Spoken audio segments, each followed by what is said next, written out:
Recording in progress.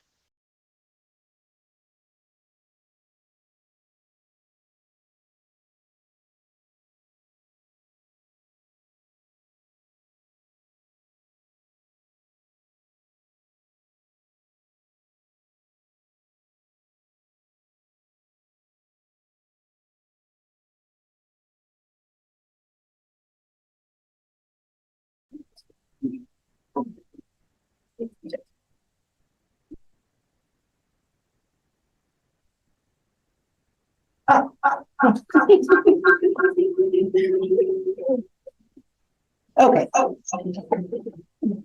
It is my pleasure to introduce the students of Ingrid B. Lacey, Delaney, Nadish, I hope I said that correctly, Nadash, Tyler, Kyrie, David, Morgan, Mateo, who will lead us in the flag salute, and then read the land acknowledgement, and then provide highlights from your school.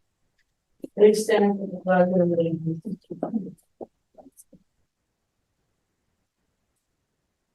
I pledge allegiance to the flag of the United States of America and to the republic for which it stands, one nation, under God, indivisible, with liberty and justice for all. For the land acknowledgement. The Pacifica School District acknowledges that we gather on the unceded ancestral homelands of the Ramaytush Ohlone people. As guests, we humbly extend our gratitude to the Ramaytush Ohlone elders and community. We recognize that we benefit from living and working on their traditional homeland, and we affirm their sovereign rights as First People. As the original stewards of this land, the Ramaytush Ohlone understands the interconnectedness of all things and the importance of maintaining harmony with nature. Likewise, Pacifica School District commits to teaching our school community how to be responsible stewards of this land. And now, we'd like to say some things we like about our school. Something we like about IBL is how welcoming it is. Something different about middle school is that it is very big and different compared to elementary school. It's easier to make friends because everyone came to play. I think IBL is different from elementary school because we have different teachers for each class, which I like because it feels like more of a community. Electives are really awesome because there are so many options to choose from. Two things I love about IBL is how the staff is always helpful and how the campus is very open. Some things I like about school is how high-spirited it is, how nice the teachers are, and how some teachers and leaders can keep us safe and during single time. I like IBL because I like band, and Mr. Geller is a nice teacher as well. I like playing the trumpet. It's a nice mission. Sadly, after 8th grader, my time at Ingrid B. Lacey Middle School will be coming to an end soon, but I'm confident that my 3 years at IBL have adequately prepared me for high school. My time at IBL has helped shape me as a person, and the supportive environment has allowed me to grow into who I am today. I had a great time at IBL. This is my last year and I'll miss IBL so much. My favorite part of IBL is how kind everyone is to each other. Thank you.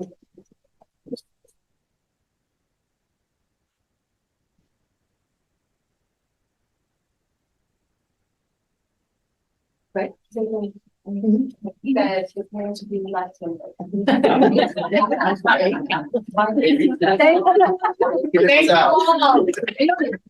want to stay? Okay.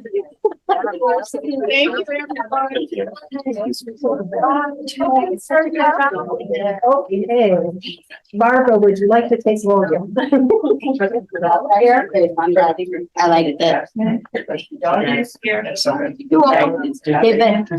You did a great job, buddy. Good job. The district records the audio portion of the meetings. All recordings are kept in the superintendent's office for 30 days and are available during that time period for inspection by members of the public on district equipment without charge. In-person speakers wishing to address the board on agenda or non-agenda items, please complete a request card with your name, address, and the item number and submit it to the board president or the superintendent. You will be called to address the board and may speak up to 3 minutes. Virtual speakers wishing to address the board on agenda or non-agenda items, Please submit your first and last name and agenda item you wish to speak on in the Q&A area of the webinar. Please do not submit comments or questions in the Q&A area. You will be called to address the board. Your microphone will be unmuted and you may speak up to 3 minutes. Please note, the public is welcome to provide comment to the board. Remarks are limited to 3 minutes unless extended or limited by vote of the board. A maximum of 20 minutes, unless extended by the board, is allocated for each subject discussed.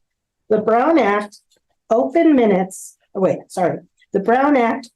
meeting regulations under which the board must operate do not allow board members to comment on non-agenda items or information you may bring up that are not on the agenda.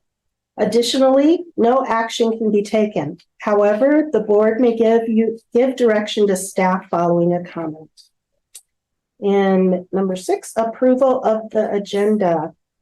Are there any questions regarding the agenda or consent agenda? Yeah. Do I have a motion to approve the agenda and consent agenda? Make a motion to approve. I'll second. Barbara? All in favor, please raise your hand. Motion passes. Please go.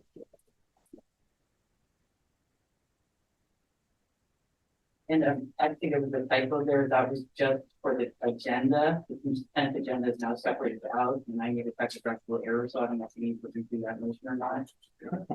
You want to redo it or you don't? I think you need Oh. it's just the agenda of this meeting. The consent agenda is later.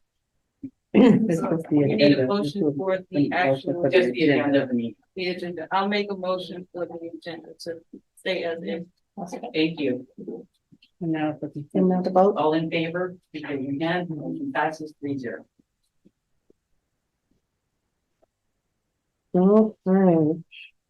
And reporting out, the board met in closed session to discuss the closed session items. A, public employee performance evaluation of the superintendent. No action was taken. And number 8, approval of the consent agenda. All items on the consent agenda will be approved with one motion, which is not debatable, and which requires a unanimous vote for passage. If any member of the board, the superintendent, or the public so requests, any item shall be removed from the section and placed in the regular order of business following approval of the consent agenda. Are there any questions regarding the consent agenda? Do I have a motion to approve the consent agenda? I'll make a motion to approve the consent agenda. I'll second. All in favor, please raise your hand. Motion passes 3-0. And A, the minutes of August 23, 2023 regular meeting. Oh, those are all the consent agenda. I'm sorry. Superintendent special recognition. Good evening, everyone. This is always a pleasure in terms of honoring individuals who are part of our family and also those who give selflessly to our students and to our staff members. Today, we'd like to honor a group of individuals who have consistently served and supported one of our great schools. And I'd like to have someone come up and join me, and that is going to be Principal Alderson, please.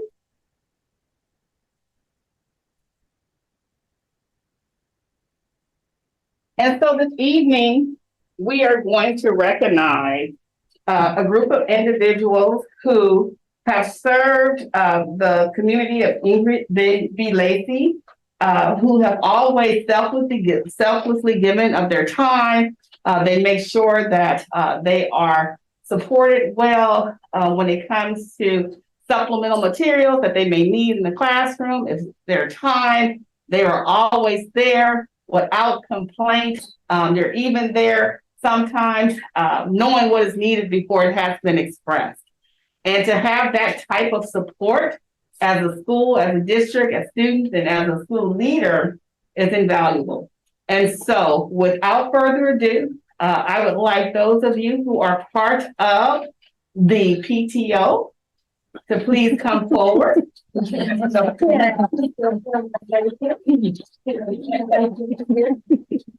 this is Michelle Gray. She was our president last year, and she wears so many hats. So. And so, Michelle, we know that you have done so much for our Pacifica School District community. I know that personally. And I know that you keep us on our toes, and I thank you for that. And I thank you personally for your recommendations, and then also for just your willingness to listen and to be heard. And so for that, I, with distinct honor, present to you the certificate of appreciation awarded to Ingrid Lacey Parent Teacher Association organization. Thank you for your service and commitment to our students and staff, awarded this 13th day of September 2023. Thank you so much. Oh, thank you. I'll do it on behalf of Maria and our fabulous board that we have. All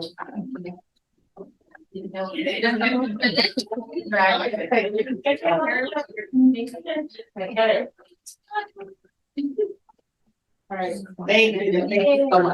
And thank you.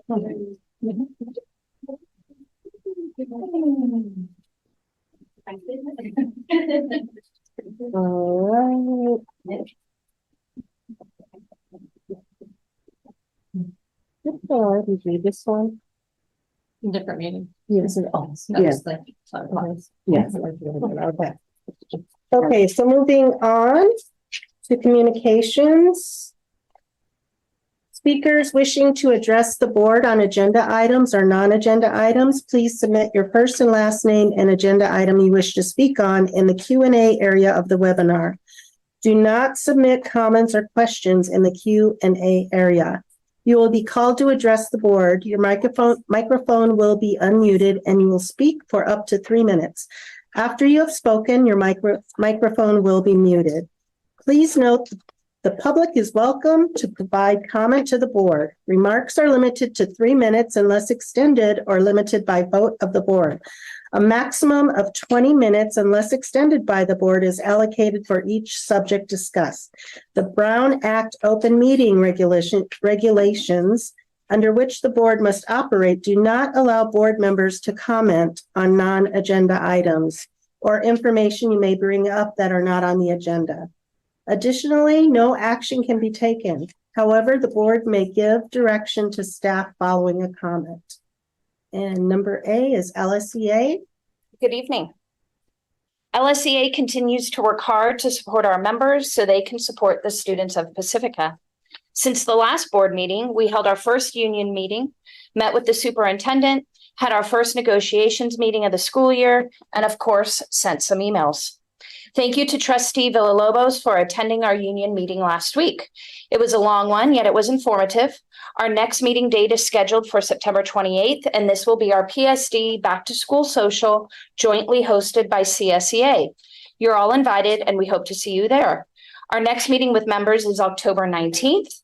As always, trustees, please join us. You are more than welcome. Our negotiations meeting today was as expected.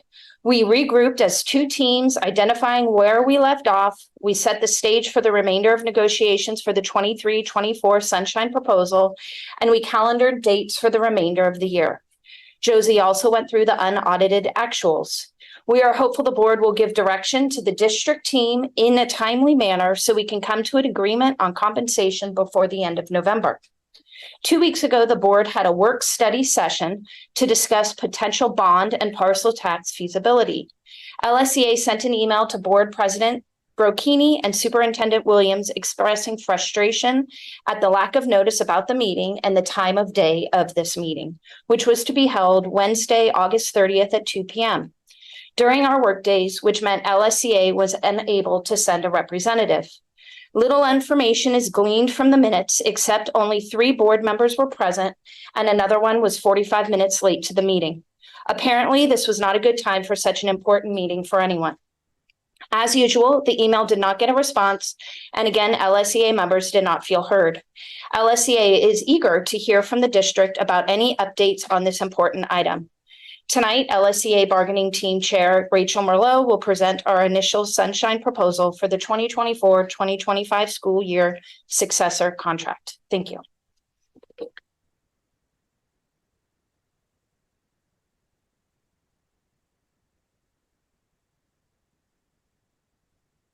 Hello, my name is Nicole Sayers, and I am the president of CSEA Chapter 128. The CSEA Above and Beyond recipient for September 2023 is Maralupe Alikad Fadi. Maralupe is one of our district's paraprofessionals and van drivers. She has also worked as a classified substitute in many positions throughout the district. She is a very dedicated employee and works very hard to serve our district. Chapter 128 is proud of all of our Above and Beyond award recipients. We appreciate how hard you work and all that you do. So today, I was working at a school, and the school assistant told me that they had given notice and would only be around for another couple of weeks. I've known this CSEA member for 2 years because that's how long they have worked at this district. The reason this individual is leaving is because here in this district, they're not offered a living wage or enough hours to make ends meet. This person is going to a neighboring district, and interestingly enough, their job title will still be school assistant. The neighboring district realized quickly how lucky they were to have such a talented person interested in working for them. They realized that this person is going to be a reliable, hardworking, and trusted employee, just as they were here. The neighboring district was so happy to get this person that although they are offering a full-time position at $22 to $26 an hour, they offered this employee more than $26, which equates to more than $10 that she was making here. To work for them. I personally will miss this school assistant because they are wonderful to work with, as well as being a proud member of CSEA. So once again, my loss, our loss, and that is a neighboring district's win.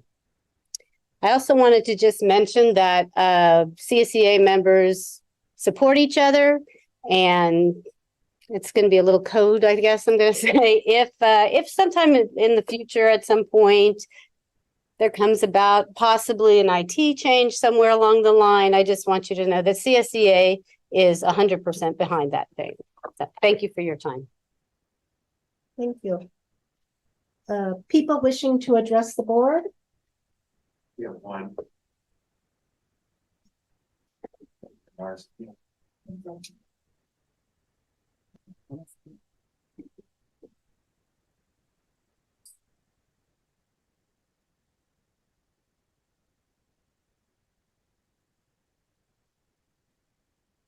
Hi, it looks like I've been unmuted. Good evening, everyone. My name is Linda Benares, and I serve as parent chair of Pacifica School District's Special Education Parent Advisory Committee, which is CPAC. I'm here to simply thank you this evening, board members, employees, and families, for your collaboration and the meaningful work that is underway to support families in special education in our community. CPAC's mission is to support families in special education in the Pacifica School District through collaboration, networking, and education in order to optimize outcomes for students. Our committee is comprised of parent representatives from all school sites, administrators, and members of the Board of Trustees. We host regular parent and caregiver socials, parent education sessions, and other events with a focus on special education. We also strive to be involved at our local school sites in order to be part of supporting all students. In this position, I have the privilege of getting to know many families with children in special education and hearing about both challenges and their children's triumphs. I do my best to point them in the right direction when they need help so that they can connect with the right people in our district regarding their questions and needs. It's at these junctures that I so appreciate at all levels in PSD, from case manager to superintendent, from school site to the district level, that there are open pathways for communication. Families' voices are being heard, and there is a deep-seated commitment to open dialogue and mutual understanding and growth.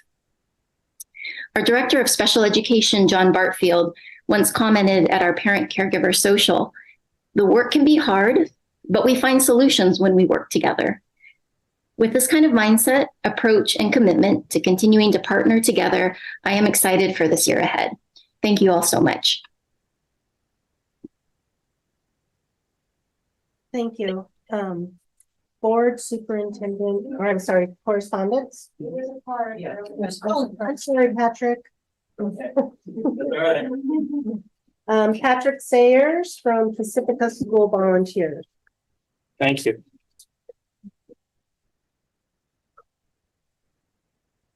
I'd like to thank the school board and also Dr. Williams for that really nice recognition award that we got at the last meeting for our Think Bridge summer camp. It was really unexpected, but we really appreciate it, and it really got everybody all worked up at Pacifica School Volunteers and our volunteers and even some campers. So we really appreciate that and that recognition too. As long as I'm up here, I just want to send a message out to the board members that we have a serious need for volunteers. And in particular, we have 2 children in our school district who need kind of a specific volunteer, and that is a volunteer who speaks Mandarin, and then a volunteer that can speak Russian. And there's some elementary school children that are going through our school system, and they don't know English. And just having a volunteer that can speak their language as little as an hour a week or even more that they can dedicate and kind of be there every week would be really, really important. So I know you're all pretty well networked, and I'd like to put that word out to not only the board, but the members here, anybody who's watching. It really is hard for a young student not to be able to speak English because they're not getting their classes, they're not necessarily understanding. And when you get a volunteer who speaks their language, it opens up a whole area where they feel like they're being appreciated, that they can start appreciating their education, they can understand what's going on in the classroom. And so if you have any information or any other questions, you can go to our website at pacificaschoolvolunteers.org, or if you want to email, you can go to psv@pacificasd.org. Again, it's psv@pacificasd.org. Thank you. Thank you, Patrick. We have some information items. Laguna Salada Education Association, LSEA, Sunshine Proposal, Rachel Merlot. Are we gonna do correspondence or? Oh, I am so sorry. I'm just like skipping ahead. Sorry.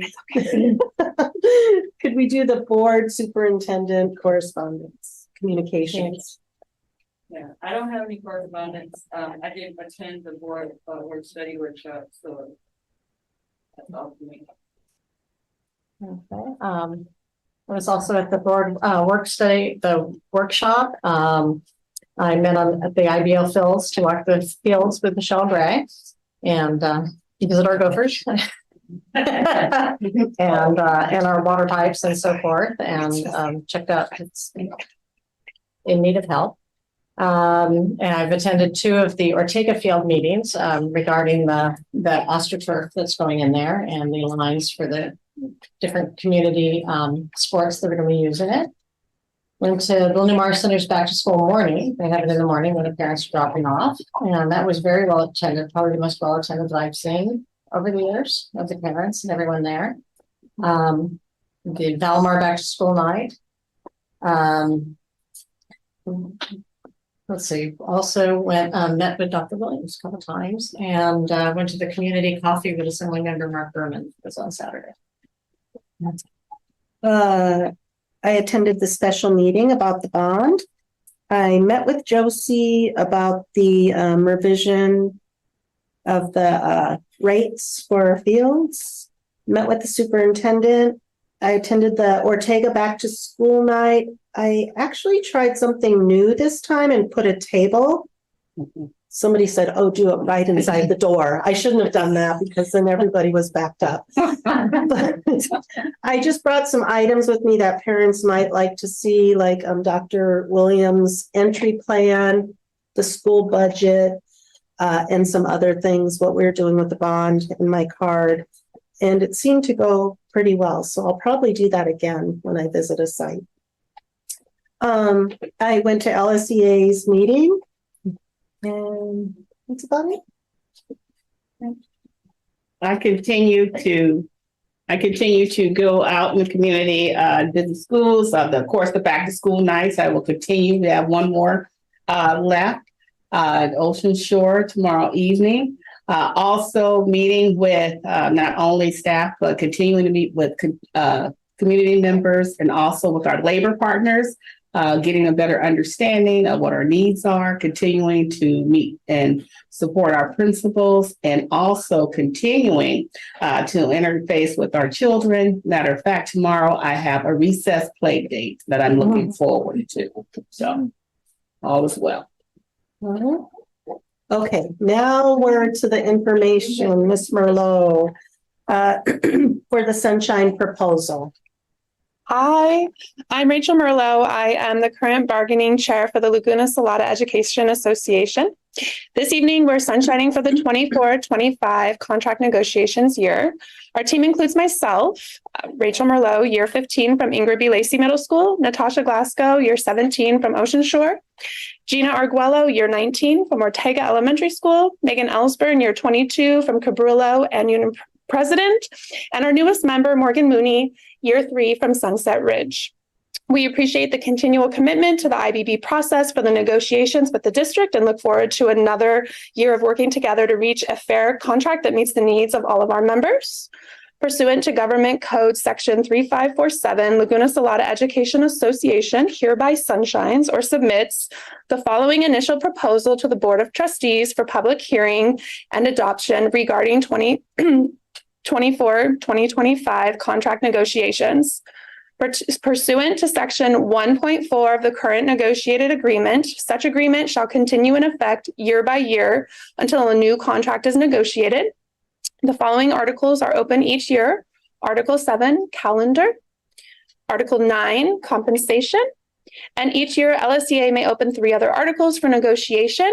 This year, the following articles are of interest to the Laguna Salada Education Association. Article 8, hours. Article 11, class size. And Article 15, safety. Thank you so much.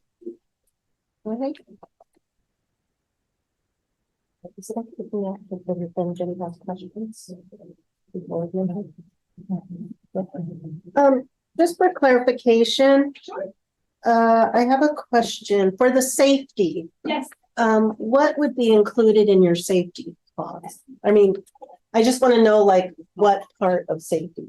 Is that okay to ask? I'm sorry. We can't talk. I am so sorry again. Yeah. All right. So we're moving on to B, teaching and learning, supporting high achieving students board presentation. And the speaker is Will Luce. All right. So we're gonna have a little technical difficulty back here. So John will be my slide person. Achievement. So the purpose of this presentation is to provide information. Oh, sorry. Oh,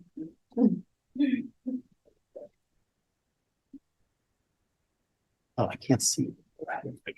All right. Okay, I can see that. Okay. The purpose of this presentation is to provide information to you around supporting high achievement. Go on the second slide. Next slide. Okay, some of the objectives is that we want to share our district focus, which is ACE, and I'll get to that. Define high performing and utilize the Bloom's taxonomy revised to see the relationship between higher level thinking skills and the core content standards, and motivating and engaging for high achievement, curriculum components that support high achievement, and share examples that of supports for high academic achievement. So this is our district's new guidepost, and each letter of ACE represents one of our posts: attendance, academics, community engagement, and embracing inclusivity and diversity. This particular presentation is really focusing mostly on the academic piece. What is high performing? So this is the definition: students who demonstrate exceptional achievement as evidenced by not only test scores, top grades, but also a commitment to learning. It's important to note that a student may be high performing in one subject area, but maybe not in another area. On August 14th, we came up with this, and this was our district-wide professional development day. We worked on what is a profile for a Pacifica learner and what is the profile for Pacifica adult that supports the Pacifica learner. This is what we came up with. I want to highlight two words there under the Pacifica profile, which is creativity and critical thinkers as it relates to Pacifica learner.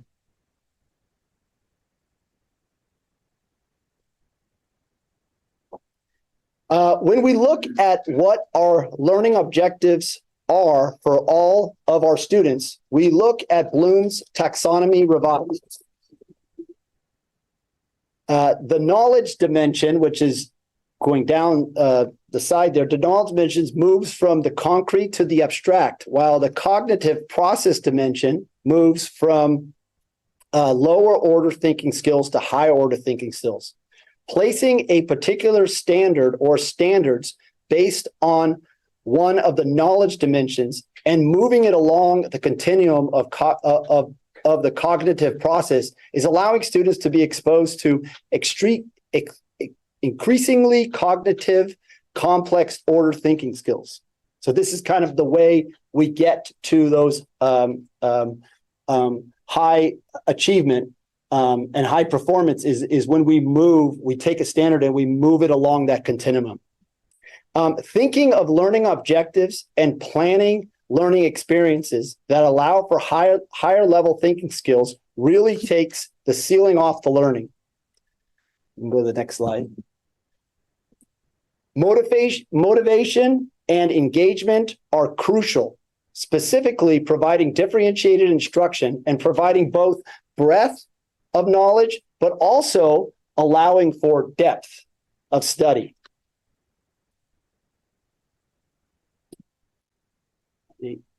Thank you on my right slide. Yeah. There is a belief that standards are already at such a high level that no differentiated is needed for high achieving or high achievement. But in order to reach deep understanding, it requires deliberate, strategic practices. And this particular quote came from our very own Bridges Math program. One of the authors of Bridges Math program actually wrote that. Next slide, thank you. Okay, so within our adopted curriculum, Math Bridges, many of the sessions have embedded challenges within them that address highly capable or high achievement. And then the challenge opportunities, problems within those, there are challenge opportunity problems within problems and investigations, workplaces, student book pages, daily practice, and home connections and number corners. So pretty much all of the components within Math Bridges has challenge opportunities embedded within it. And then within our CPM, which is our middle school math program, CPM is designed for the more advanced or the more high achievement students. In fact, many of the teachers when they that teach the CPM program, they're supplementing for the students that are maybe struggling within that concept area. They supplement to them instead of what might be normally is supplementing above, or adding to a curriculum. And then there's core content problems within CPM are always partnered with problems that are both extend the learning or provide more of a deeper understanding of the content standard. And then our TCRWP, which is our Teachers College Reading and Writing Project, the workshop model approach really lends well to high achievement.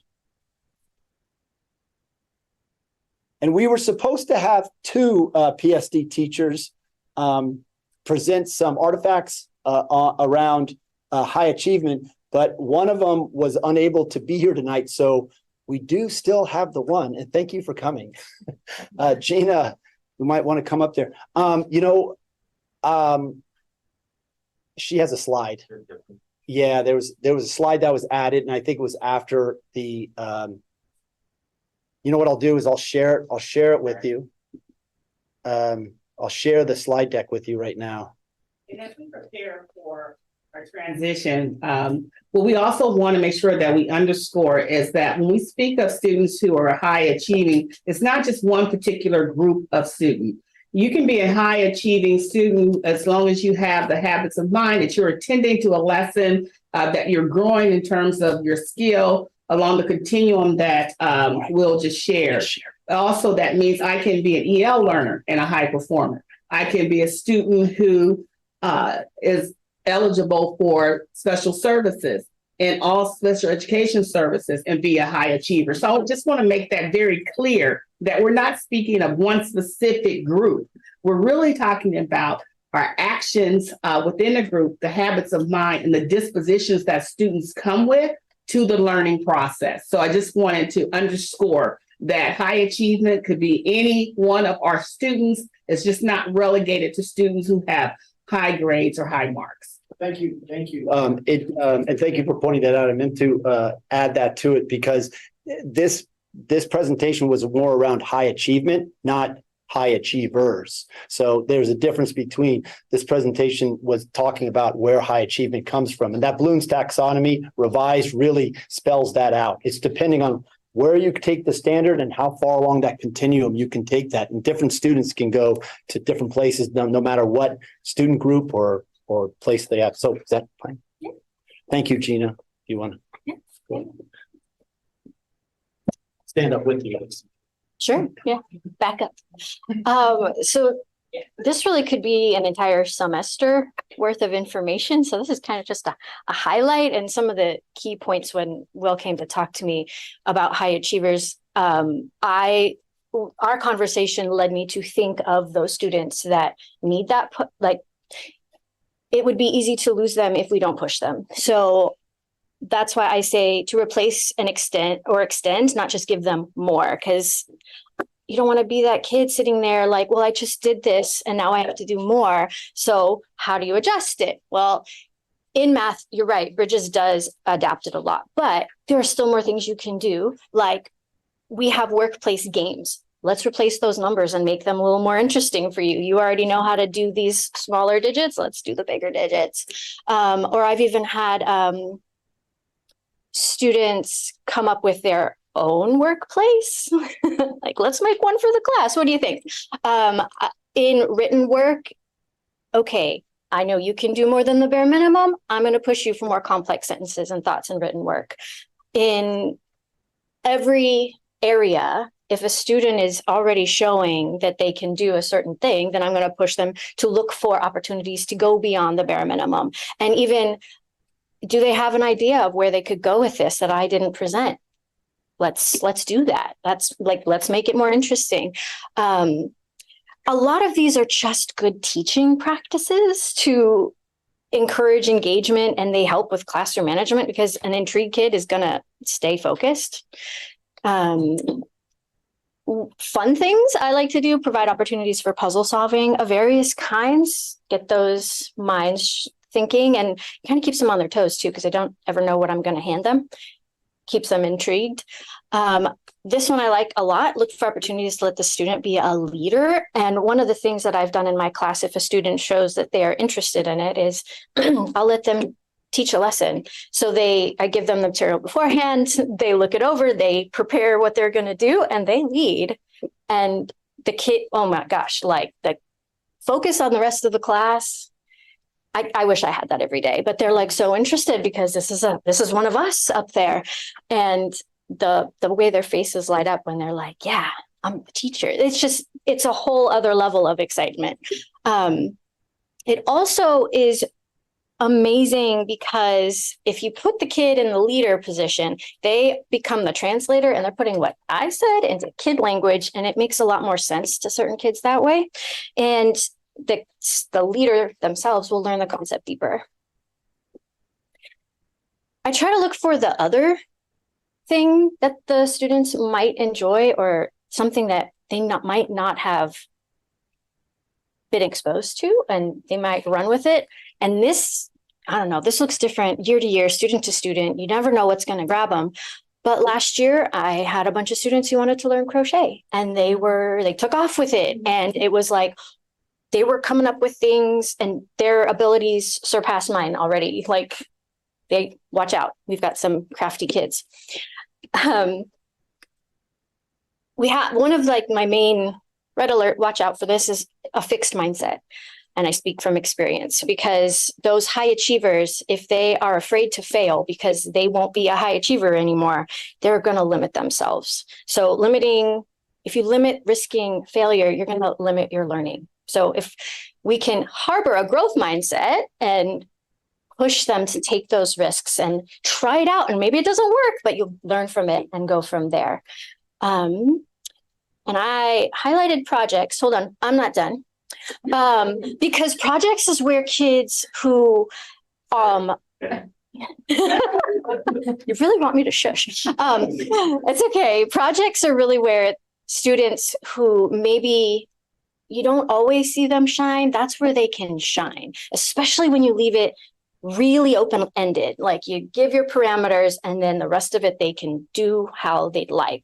One of my top projects every year is the California project, and the things I get from these kids is amazing. And I mean every year I've been doing this same project with minor tweaks for 19 years, and every year I get something new that I've never seen before. And it's like so fun to see. It encourages the creative ideas, allows students to explore something that maybe the project is geared toward California, but within that, they can go toward what they're interested in. I had a serious Harry Potter head last year, and her entire California project was a sorting California, like a sorting hat for California. Which house would California fit into? And she fit everything into that theme. I was like, oh my gosh, that's amazing. And we talk a lot in my class about, because kids get stuck on what being smart means. And really, I try to focus on, make those connections, and speak out, when you notice something, and making connections between the content areas. That's where you can really show what you know, and so much more comes out when you make those connections. So overall, if we've got to set our standards high based on student ability and push them, because there's no one size fits all. I can't give you exactly what to do because it's going to change every year.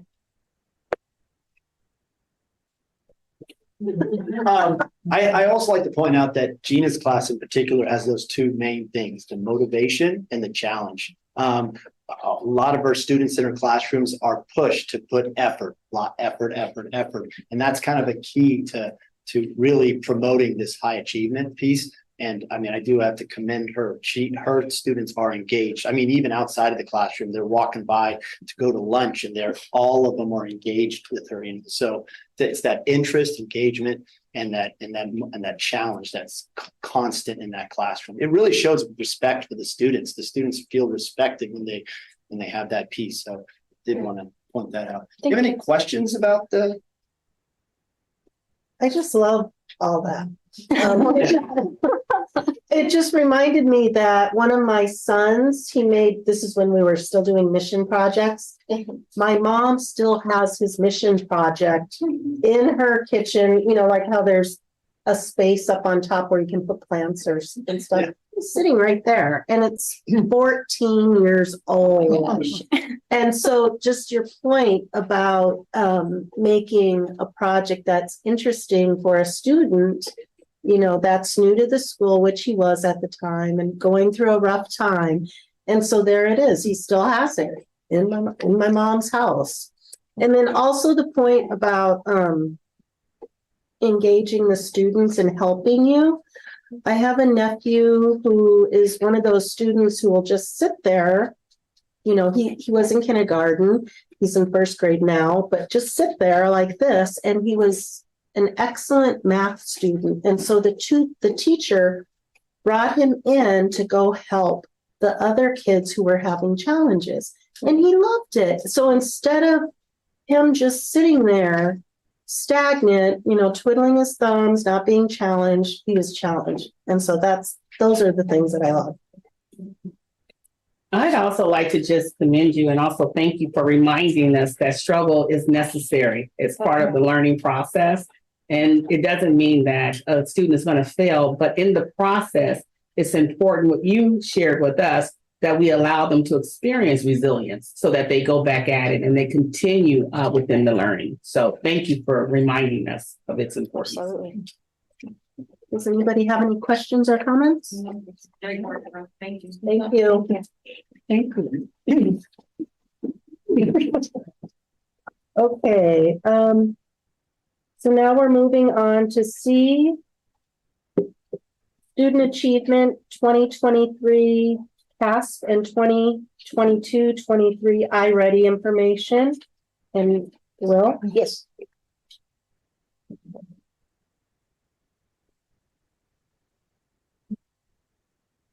You able to get that up, John? I promise the one that's up there is the latest. Yeah, I will get it up there. All right, so this has pretty much been almost an annual report that's done, I think, 2 times a year, definitely. I think there's a mid-year report too. It might be 3 times a year, where we look at student achievement data. And we've focused in the past on CASP. This time, we're looking at CASP as it relates to the but also as it relates to the 2022-23 spring iReady scores. Well,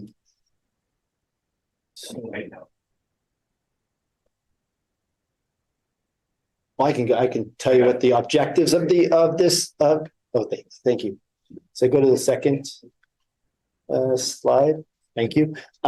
So the objectives of this are around, again, I'm gonna introduce ACE. That's always where we come back to. That's our guidepost for this year. And then I'm gonna share some actions that we took in 22-23 last year that impacted student achievement, share some preliminary CASP results, and then share new and continuing actions. And in fact, we're gonna be sharing CASP and iReady. So again, this is ACE. And again, this particular presentation is really focusing mostly on the academic or what we refer to as the second A in ACE. So actions to improve student achievement in 22-23. We provided a lot of professional development and facilitation around analyzing academic data, iReady, and monitoring student academic progress. We did that through our not only our general overall PDs or district-wide PDs, but we also had some site PDs, and those site PDs were directly connected to data and were data-driven, really, in those. And the great parts of those, the great part of that professional development is that they were very small groups, and we had facilitators from iReady really working with small groups of students, a grade level at a Pacific school for 90 minutes, and then and being able to do that for all of our teachers. So that was really good. And then we did allow time for collaboration with teachers. to really develop and sometimes change some first instructional practices. And that, again, was based off that data dive or that look at our iReady data. And then we provided additional collaboration time to make data-driven targeted interventions for both ELA and math. Mostly really focused on our low performing students. But we did do some collaboration around our students that were performing at grade level or above through our iReady personalized licenses. It is important to note that both of these sets of data sets are snapshots, right? They're not, the teachers are taking this data or looking at this data in the context of what they're seeing in the classrooms. It's just helping them drive the conversations around what needs to be done or what needs to be focused on. And that in particular, the 2023 CAST data are preliminary, and they're based on raw data that hasn't been finalized. The CDE, along with the California dashboard, plans to release the finalized CAST data in October. These summary results are likely to stay pretty much the same. So much of what you see as far as if you're looking at whole schools or whole district wide, those numbers and percentages will pretty much stay the same. Sometimes there'll be some fluctuation with their small student groups. There may be some fluctuation in those changes in the data. The overall achievement level scores are all available on the student were available on the student file, but we did not have access as of yet. We won't have access till October of the domains or the claims. If we're looking at specific content claims or standards, that wasn't available within this data file. So this first chart you'll see, if you can you move that up a bit or put it in present mode or something? Click. It's actually off the PDF. Yeah, if you click on the three buttons over in the corner and then go present, yeah, there you go, a little bit better there. Okay, so this is just the overall preliminary CAST results. 53% ELA were at met or exceeded, and in our math, we had about the same 53% met or exceeded in math. And you can see on the bottom there the grade levels. There's the particular ones. If you look at 7th grade and ELA and 3rd grade in the math, they seem to have higher percentage. So next slide. Just click the down button.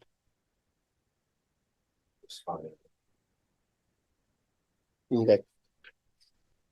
Well, the next slide does show that that in ELA, our 3rd, 7th, and 8th, and in math, our 3rd, 5th, and 8th made improvements.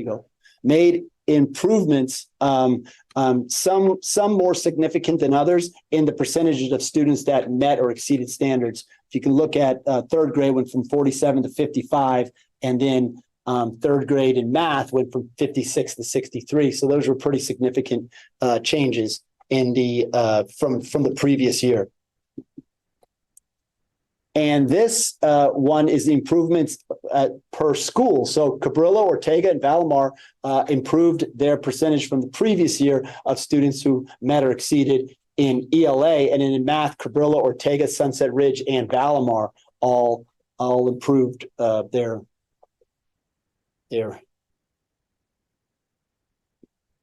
Okay, this one looks at is this right? Oh yeah, this looks at student groups, and over here in the corner here are the number of students that were part of this, and the gray bar is looking at 2022, and the blue, or what color would that be? Teal? Teal. The teal one is the 2023. And so you can see, like, for instance, the English only, there was a slight improvement, and the economically disadvantaged, there was an improvement from 22 to 23. But this looks at those first 6 groups. If you go to the next slide, it looks at groups 7 through the other student groups that we have data for. And again, if you look at like IFEP, which is initial fluent English proficient students, they made a nice big jump from 65 to 72%. And then you had also the RFEPs, which was 62 to 63. And so those were ones that percents that met or exceeded student groups wise. And then we look on the math side, and the math side of those first 6 groups, as you can see that our English only students, our Black African American students made a slight increase. Our economically disadvantaged, again in math, made an increase, and our Hispanic Latino made an increase. And pretty much most of them either made an increase or stayed pretty much the same from the previous years. And those are our first 6 groups. And the next slide. There is a real significant uptick in our homeless, even though our sample size was small. It jumped from 27% to 40%, and then our initial theft jumped 6%. But again, most of them increased from our previous year. We saw some increases in the percentage of students that met or exceeded standard. So ELA and math on the same slide here. And this looks at the schools, and you can see here's our district, that we had saw on the first slide. And then you can see the comparison between 22 and 23 for our other schools there. I do want to note that our Pacifica independent home schools, you might see this is a massive drop, but it was a very small sample size. So, one student or one way or the other would skew those scores pretty much. But Valimar did some real good improvement in the math there. So this next one is a really interesting one, and I actually added something to this slide. I added the percentages. This looks at the percent of students who met or exceed CAS standards by their spring iReady scale score. So down this way is their spring iReady level, mid or above grade level, early on grade level, and so on. First 1 grade level below, 2 grade levels and below, and then that's that blue. This is for ELA and teal, and then blue for math. But if you look over here, I figured out the percentage. 88% of the students who met or who were above grade level, 88% of those students met or exceeded standard on the CAS score. So they were given practically the same time. So you're really looking at 2 data sets that should be pretty consistent. But as you can see, you look at this, the numbers get less and less of those students that met or exceeded. But I thought it was interesting that the ones that were early on grade level for the math, they 68%, which is a pretty high percent, they were at standard on the CASP when compared at the end of the year. So it was interesting that was a big jump there. Usually there's a much more of a gradual, much more of a defined drop as you go down the grade levels or the performance levels. Okay, this one actually relates the preliminary CAS scores to the attendance rate. And to kind of explain this thing is if a student attended 80% or less school, which was 36 students, right? 28% of them were met or exceeded standard, 28% of those students. And the note on top there about the 61% of students who attended school at 95% of the year, or attended 95% of the days of the school year, 61% of them were at met or exceeded on the CASP and ELA and math. That tells you something, is that if we had all of our students attending 95% or more, really the minimum level of percentage of students that would have exceeded would be 61%. So it's amazing how much, if we put attention on the attendance of our students, just them attending school, let alone working on instructional practices, but just attending school, if they were attending school, we would have almost a 10% growth in the percentage of students that met or exceeded standards. So in both ELA and math. So I thought that was interesting. So some district trends. I'm not going to read, you can read them yourself here, but one of the ones that I do want to point out is that, again, what we just saw, that there is a strong correlation between student attendance and CASP performance. And then the students who, which was on the previous slides, the students who scored higher in the spring iReady assessment were more likely to meet or exceed standard on the 23 CASP test.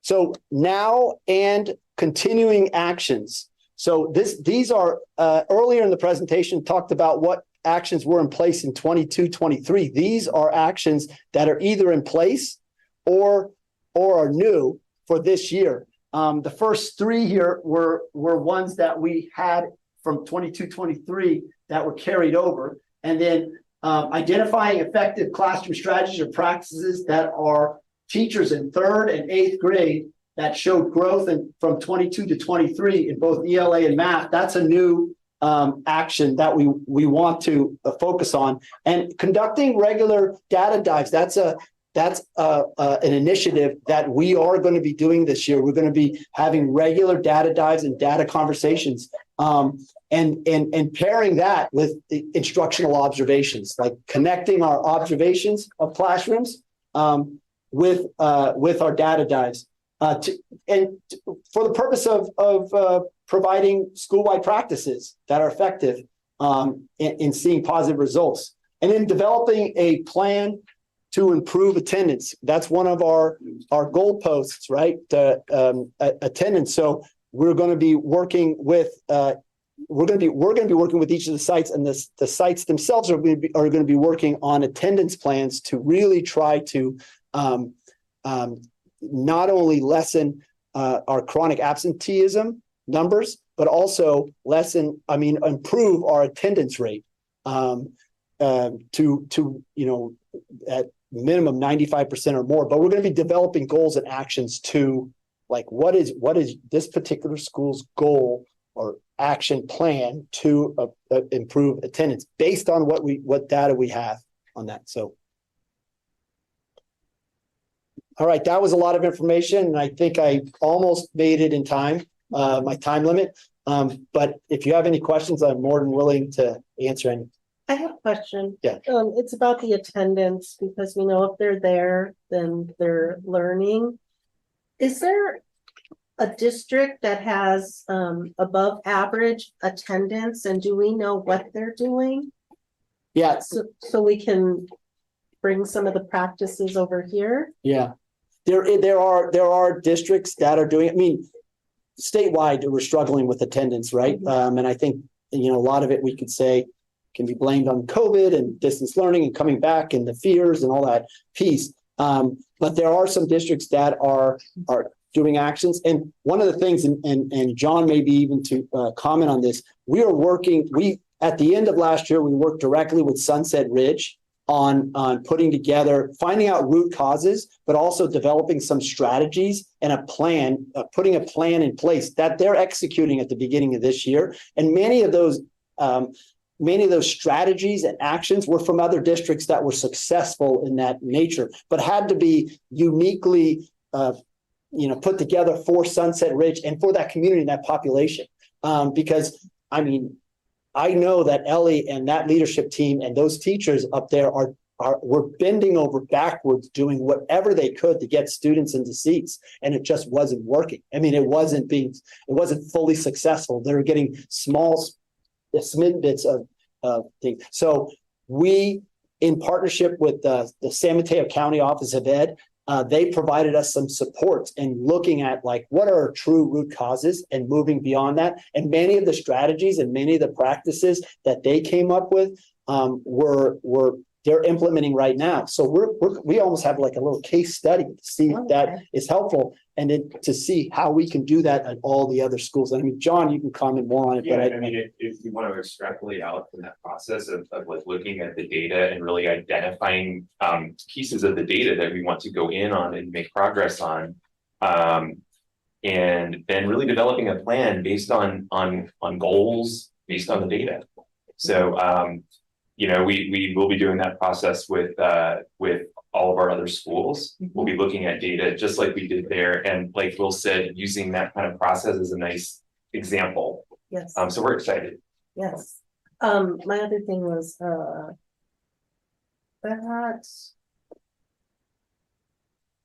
I do that all the time. I always I make people forget their second question because I do you go on. know like one of the root causes of Sunset Ridge? One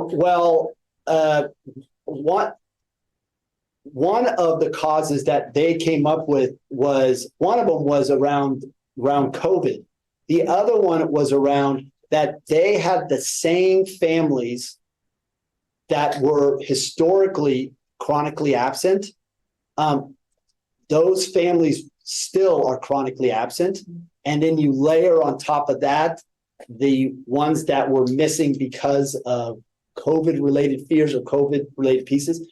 And also the other one, and John, and tell me if I'm wrong, there were the messaging that they were sending out about when your child should come to school and when they shouldn't come to school was not clear, was not specific enough. I know that they put in language about, if you have a cold and a runny nose, like not if you're feeling tired in the morning, like that they had to be specific about their messaging out and how they were communicating it. But they were trying home visits, they were doing all sorts of these other things that just didn't have as big of an impact as they wanted. Thank you. Sure.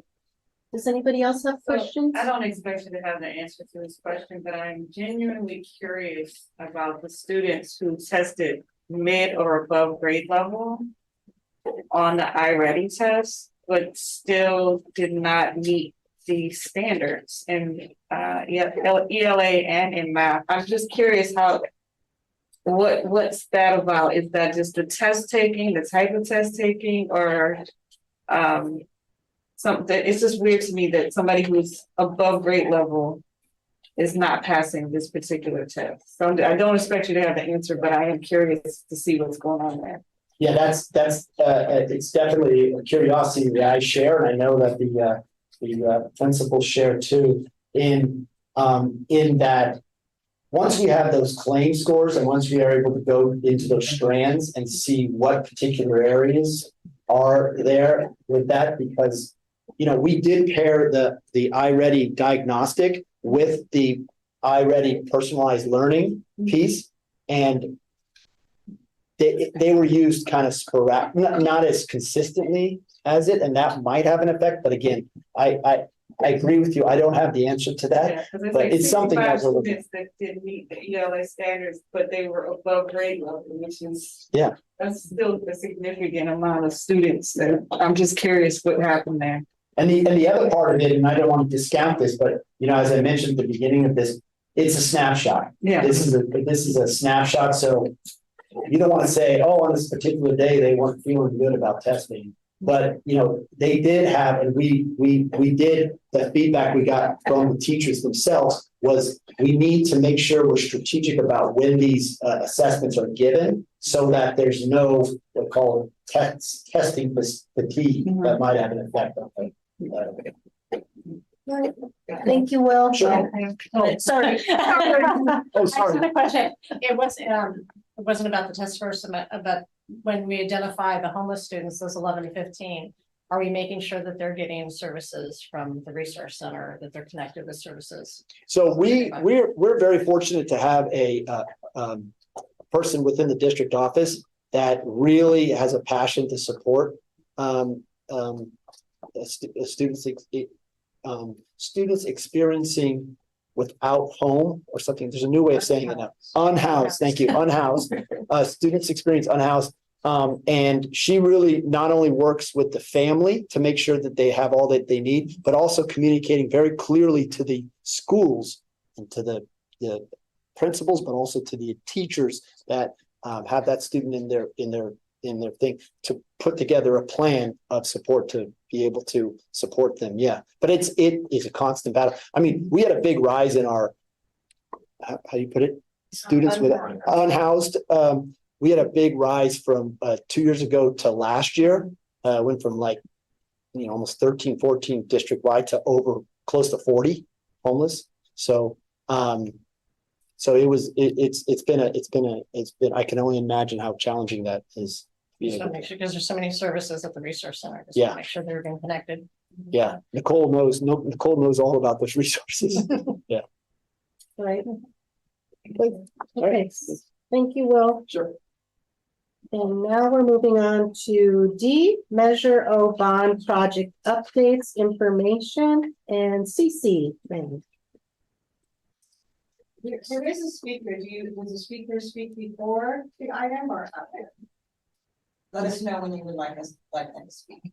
Speaker. Josie, if you can start. Go ahead, if you can introduce that item. Yes, I'd like to introduce Cece Nang, our bond project manager, and tonight she's going to give you a bond update. Thank you, Cece. Hi, everyone. I'm Cece. So this is update from our last board meeting with the bond update, which is back in April, early this year. So we'll just share with everyone what happened and also upcoming projects after that. Slides. Right now. Thank you.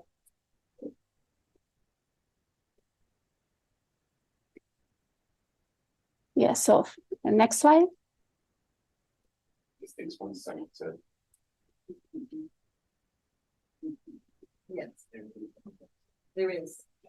Yeah, so I'll start with the project that has been completed since the last update. So these are the new door intercom system at Sunset Ridge, Ocean Shore, IBL, Velomar, Cabrillo, and Ortega. And you can see those are the photo. One is at Sunset Ridge and one is from IBL. There's this door unit that's there. There is a push button, and then there's a close-up of what the push button looks like. So once you push the button on the picture up, you can see the person at the door will be able to speak via video with the reception desk. And then they can, from the receiver, they press the button to unlock the door, they'll be buzzed in. Next slide.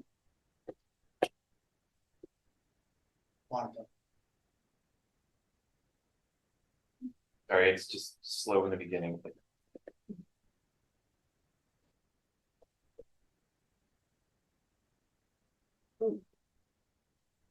Maybe she can have a presentation.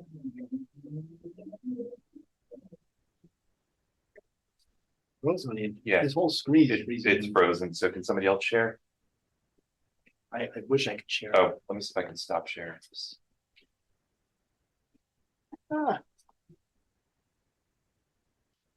I stopped sharing.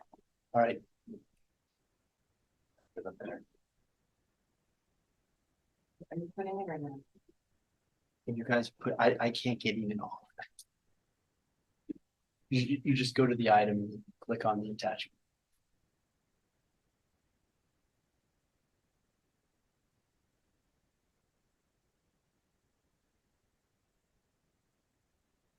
Sorry, Cece.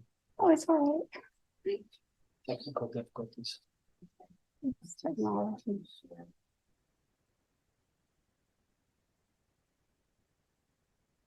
Yeah, maybe we'll just, hopefully it won't freeze. I'm sharing now, so I will Just move forward.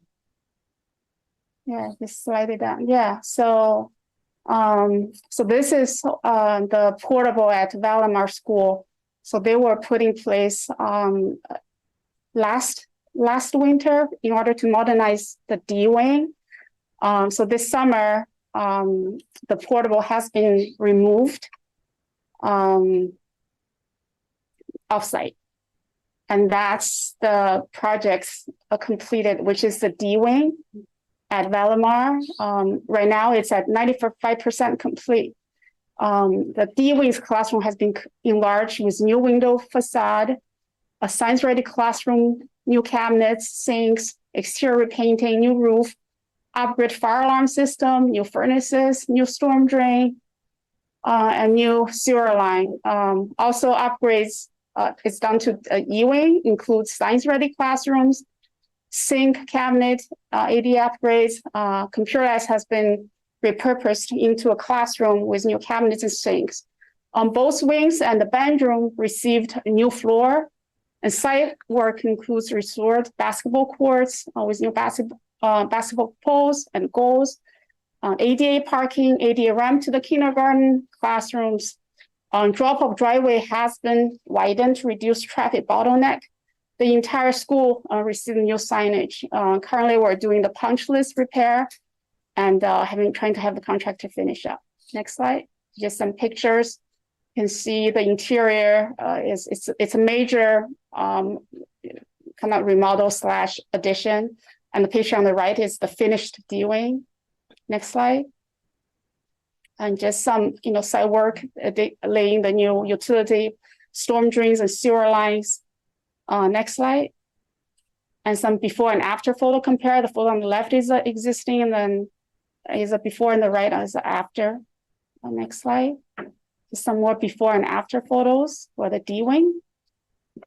So some interior photos. This is a science-ready classroom with rubber floor and new cabinets and countertops with abundant electrical outlets. And this is a typical classroom with new carpet and additional cabinetry and countertops, new sinks. Next slide.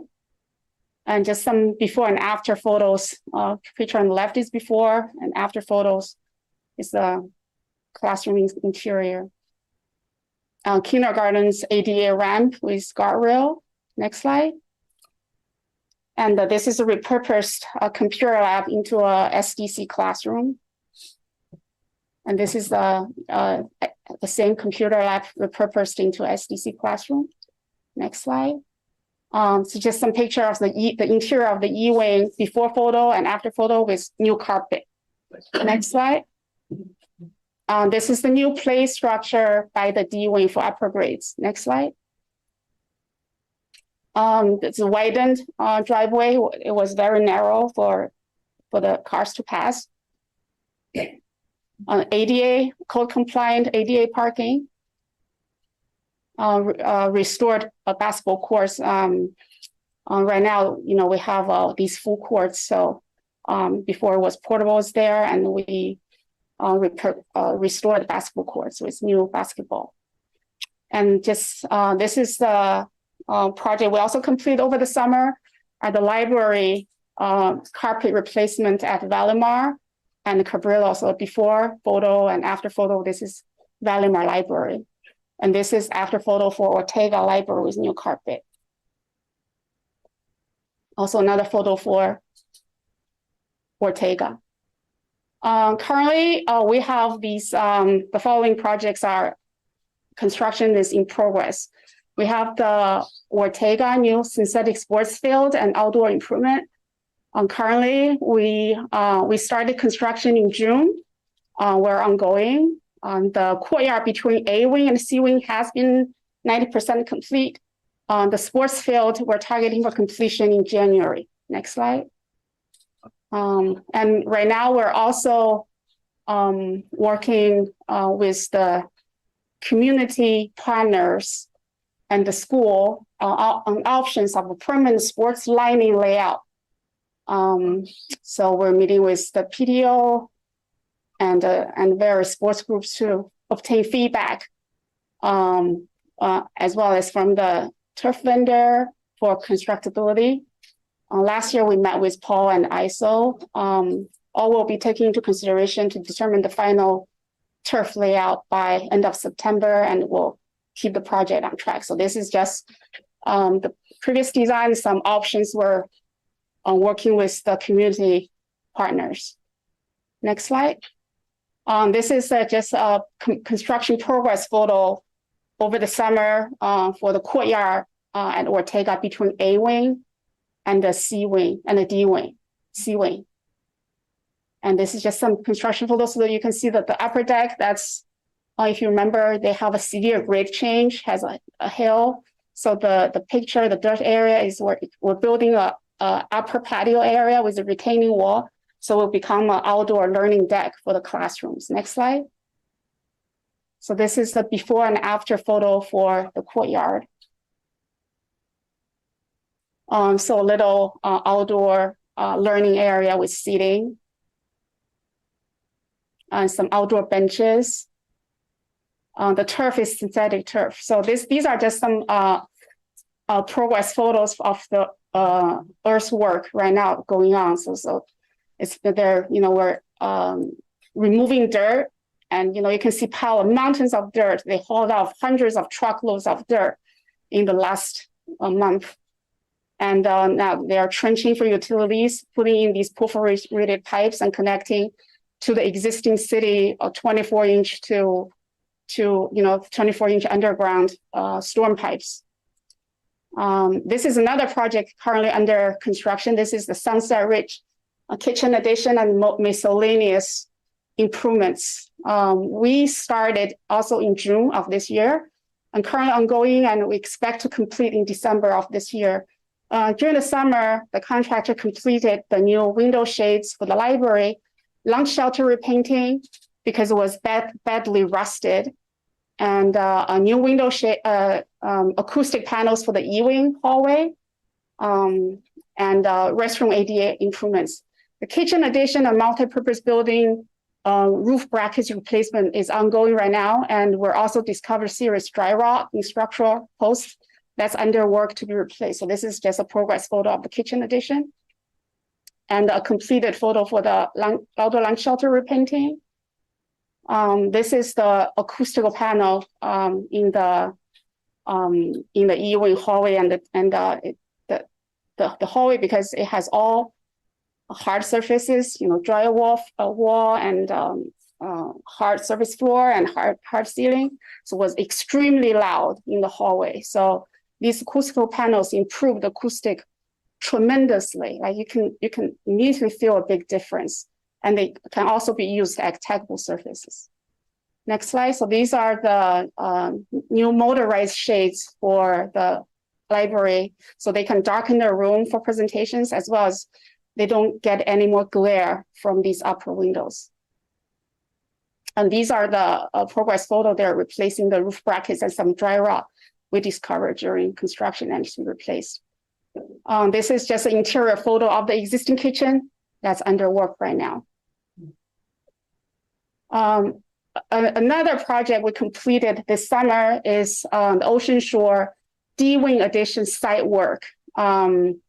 We started construction in June 20 this year and has been completed. The site work portion, as you can see, that the D-wing and the plan is we're going to build 2 additional classrooms at the end of D-wing to replace those portable classroom right now on site.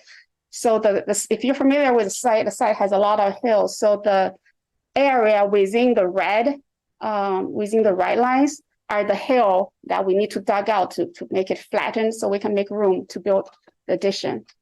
So the project basically includes site demolition, site grading, new retaining wall, also at the school perimeter, new aluminum chain link fences and gates for the daycare portal as well, new storm drainage, because you're aware the school has a history of flooding, so we're improving that. Also, we rerouted existing underground internet conduit, both underground internet and then irrigation main has been disrupted during construction. Both have been restored. Next slide. So this is showing the yellow part. That's the D-wing addition, and the enlarged site and the new fire lane and the retaining wall and the hillside work. So this is the finished picture right now. So we finished site, so get it ready for the D-wing addition, which will start next summer. So we get the site ready. So this is just some pictures of the enlarged site, and that's the improved drainage. So these riprafs basically from when the stormwater coming out, entering our site, the intent is to slow it down. So it doesn't, although we rush so fast, it will flood our site. So these are these stormwater treatment. And this is a picture of the new aluminum fencing for the Ocean Shore School. Next slide. And chain link fences outside of the daycare. Also, last but not least, we have these projects we constructed in summer of 2022. We received a DSA certification for Sunset Ridge, Ortega, Cabrillo, and Ocean Shore. And we're starting the project closeout phases for IBL and Valimar. We're settle billing, change order negotiation with the contractor, and also we're going to file DSA paperwork. So the next I'm going to talk about the projects under work and upcoming. We have the Cabrillo School Daycare outdoor lighting, because Cabrillo, behind Cabrillo last summer, we cleared out all the bushes and made a usable area, but it didn't have any outdoor lighting. So it's, during the winter, the daycare site was kind of dark. So we're going to add outdoor lighting for the daycare. We're anticipating to start installation in October.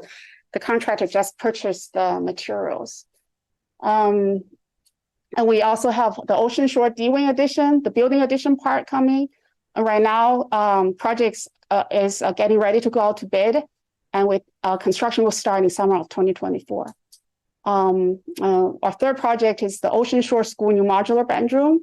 We went out to go out to bid back in May, but the feedback we got from bidder is that we bid out too early. They couldn't commit to a price a year from project start, so we'll rebid the projects next year. Another project, not yet. We have the Sunset Ridge new canopies. As you're aware, Sunset Ridge, the cover walkway is rusted beyond repair. So we will currently that project under design, and will be demolished in the summer next year. And the new canopies and the school key entrances and exterior doors will be rebuilt. We anticipate to bid out the projects this fall. And the fifth project is the Sunset Ridge School Library enlargement and portable classroom placement. Right now it's under the design, and we anticipate construction start also in summer 2024.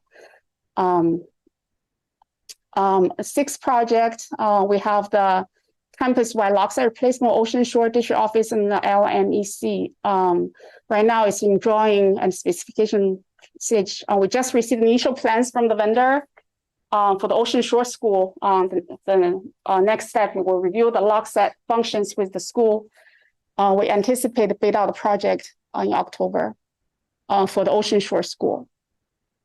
We also have under the works district office outdoor improvements and drainage repair.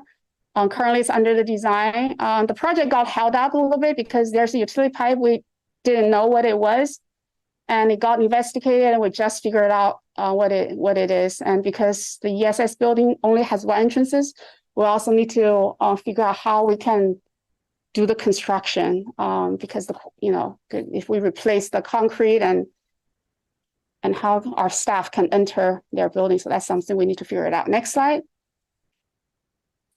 We're also just started the project to improve the street front landscape for the district office. We're in the process of bringing on board a landscape architect. This morning, the architect came and looked at the project and walked with me and George. The project will include new planting, irrigation system, and proper subgrade to prevent weeds. Next slide. So in next summer, we're also planning to repaint all of our schools. So we plan to bring on board either one painter or a few painters. We're still figuring out the details.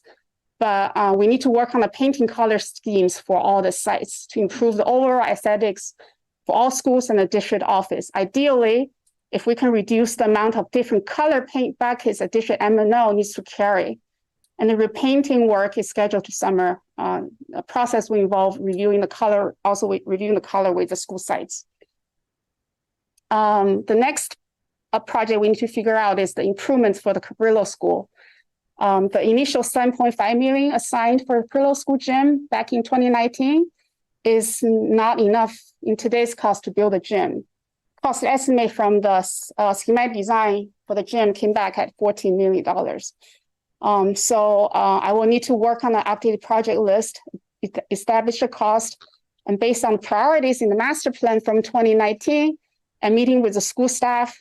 We had a meeting with the school staff last year.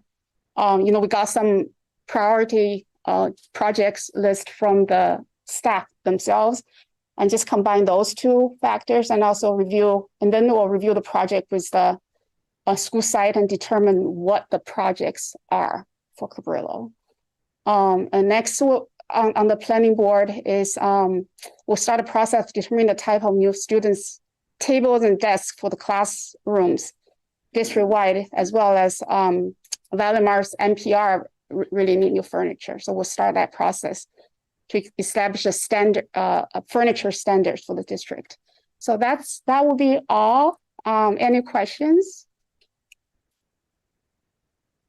I like all the visual pictures, before and afters. But some of the things that weren't in there were things that we can't see. Can you just explain some of the things that we can't see that were done with some of the bond money, like with the Wi-Fi, the computers? Oh, the technology? Yes, the technology. Yeah, the technology.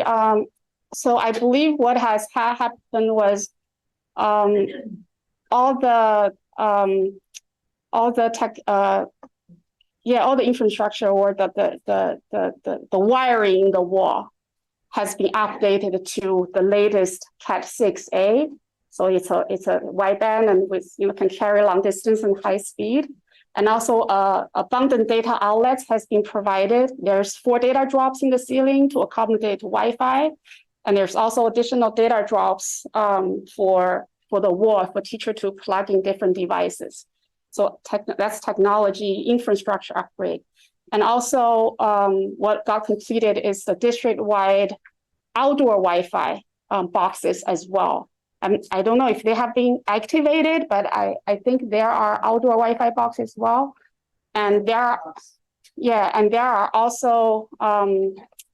also security cameras installed in all the sites. And actually from the feedback I got from school, they loved it because like in recent instances, for example, at Valimar, they found some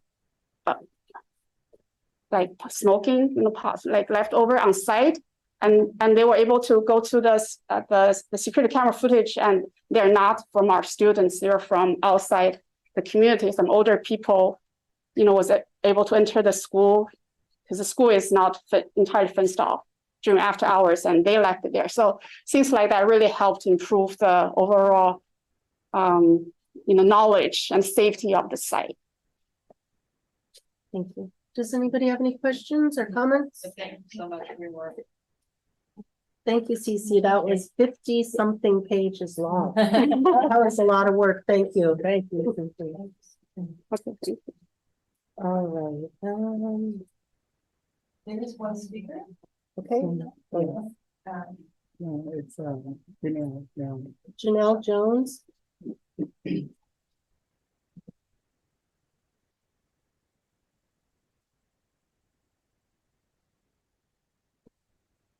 Hello?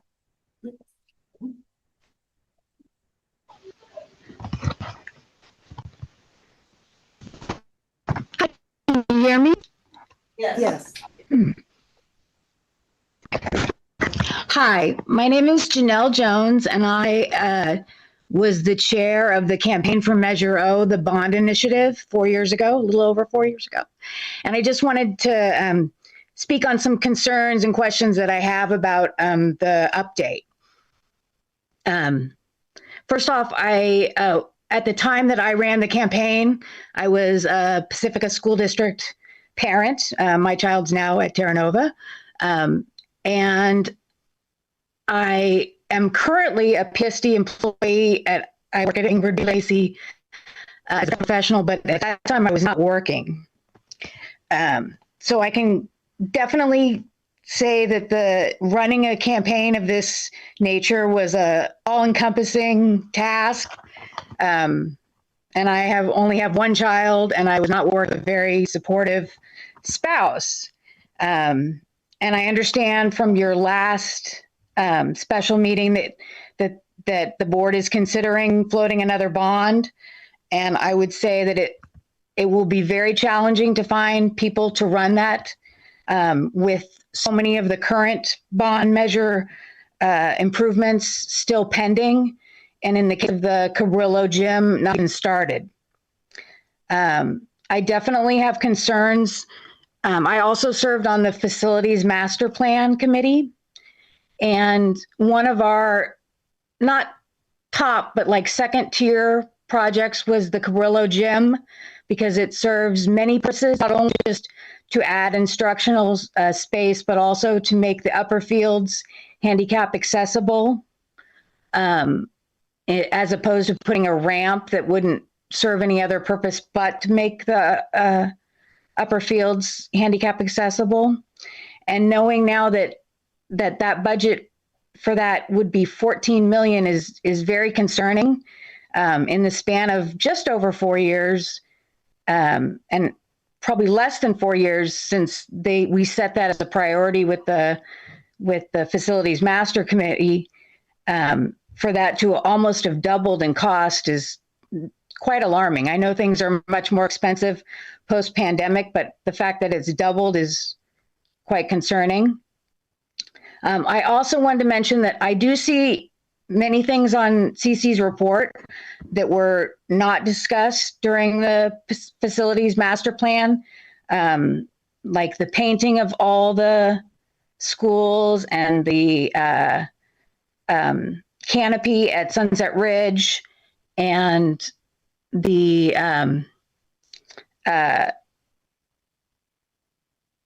outside decoration of the district office. And I just wondered how those had been added. Thank you. Can CC comment on that? Maybe we can have CC reach out to Janelle with a phone call or an email. Would that be okay, Janelle? Yes. Yeah. Okay. CC, so we'll give you that information so you can reach out to her. All those projects are part of master. Yeah. They're all part of master. It's not added. Yeah. All right, so let's move on to the first reading of board policy 3555, nutrition program compliance, March 2023, and this is information. Yes, thank you. So the California School Boards Association does provide quarterly updates on board policies and regulations for school districts. They update us mostly on the current laws and changes in legislation. So what we're bringing forward to you are the first reading of our board policies from the March 2023 CSBA updates.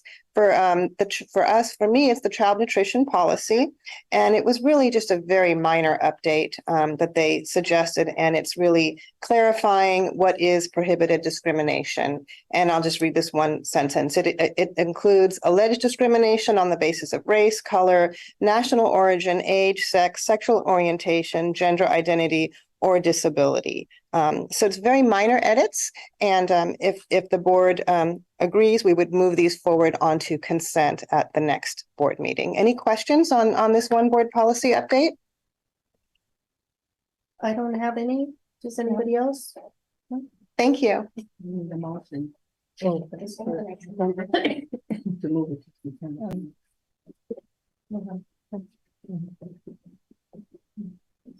We need a motion. No, it's I'm sorry, I'm reading them on. I'll say, I'm sorry. Okay, so that will go on consent for the next meeting. And so now we can move on to the first reading of personnel board policy updates for March 2023. Good evening, Board of Trustees and Superintendent Dr. Williams. it is recommended that the Board of Trustees review and discuss the proposed updates to the Personnel Board policies and administrative regulations.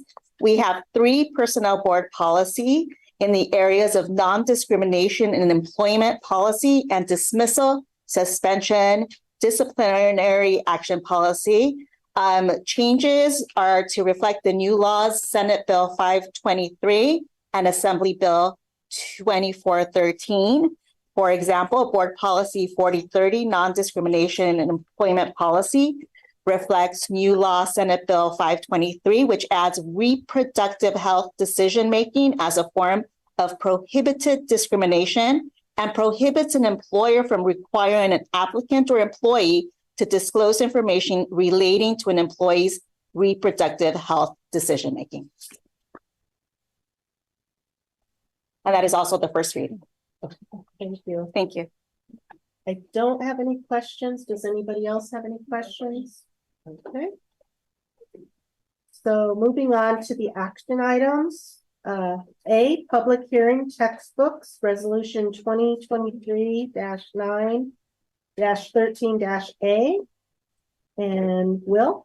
Yes, so this is a yearly thing we do with regards to our textbook. This is a hearing, a public hearing, and there was a public hearing notice that was posted 10 days ago or more than 10 days ago regarding a resolution that assures that that we are providing instructional materials and pupil textbooks for all of our students in our school, that they're available. And so it is recommended that the Pacifica School District Board of Trustees approve the resolution 2023-09-13-A, which is a statement of insurance of pupil textbooks and instructional materials for the fiscal year of 2023-2024. You have any questions? Does anybody have any questions? Do I have a motion to approve resolution number 2023-09-13A, statement of assurance for pupil textbook and instructional materials? I'll make a motion to approve it. I'll second. All in favor, please raise your hand. Motion passes. And I'd like to request a 5-minute break for one of our board members. All of our board members.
Approval, we're on B, action items, approval of the unaudited actuals for fiscal year 2022-23, and this is an action item.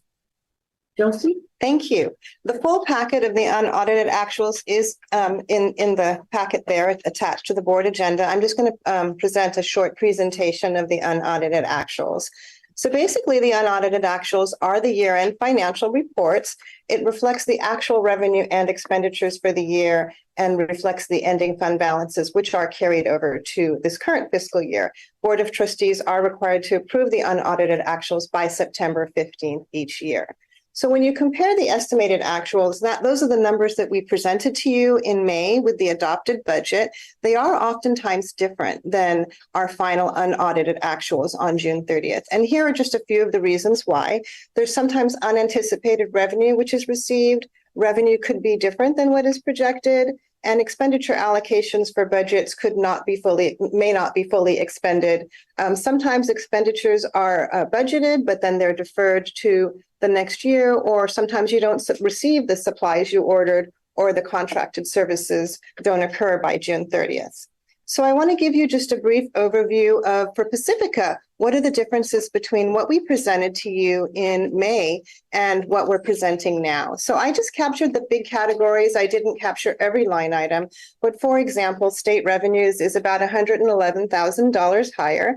And oftentimes our lottery projections do come in higher as the state controller issues the final fourth quarter lottery numbers late in the year. So that was the biggest item there. Our local revenues, those were also higher, and that was basically in the interest category, and it was higher. The county gave us our interest income in August, so it was long after we presented the estimated actuals. Mainly it was due because we received so much more COVID funding, learning loss funding, and the arts and music discretionary funds that we received. It was a little bit uncertain in May when he did his May revise as to what the governor might be cutting. And just to kind of recap that, when the state is in a difficult budget year, sometimes they start cutting. When they're projecting their budget for the next year, they start cutting the past year's budget. And Governor Newsom did project to cut our arts, music, and discretionary funds by 50% and our expanded learning funds. So it turns out he didn't cut it as much, and that would be some of the reasons why you see these types of variances. Unspent site supply funds. Now, these funds are allocated to school sites for the students that are attending school in a given fiscal year. We have historically had some carryover balances, and we did inform the school sites a couple years ago that we really needed to spend those funds in the current year, or we would recapture those funds into the general fund. So you can see the allocation was $683,000, and they used $408,000. $88,000 of that was even from the prior fiscal year. So these $274,000 worth of funds will be added to our ending fund balance to be carried forward to this year. An additional number was there was additional psych time. We were able to utilize some restricted COVID funding to pay for that. So that was taken out of the unrestricted general fund for a total increase in our ending fund balance of $586,000.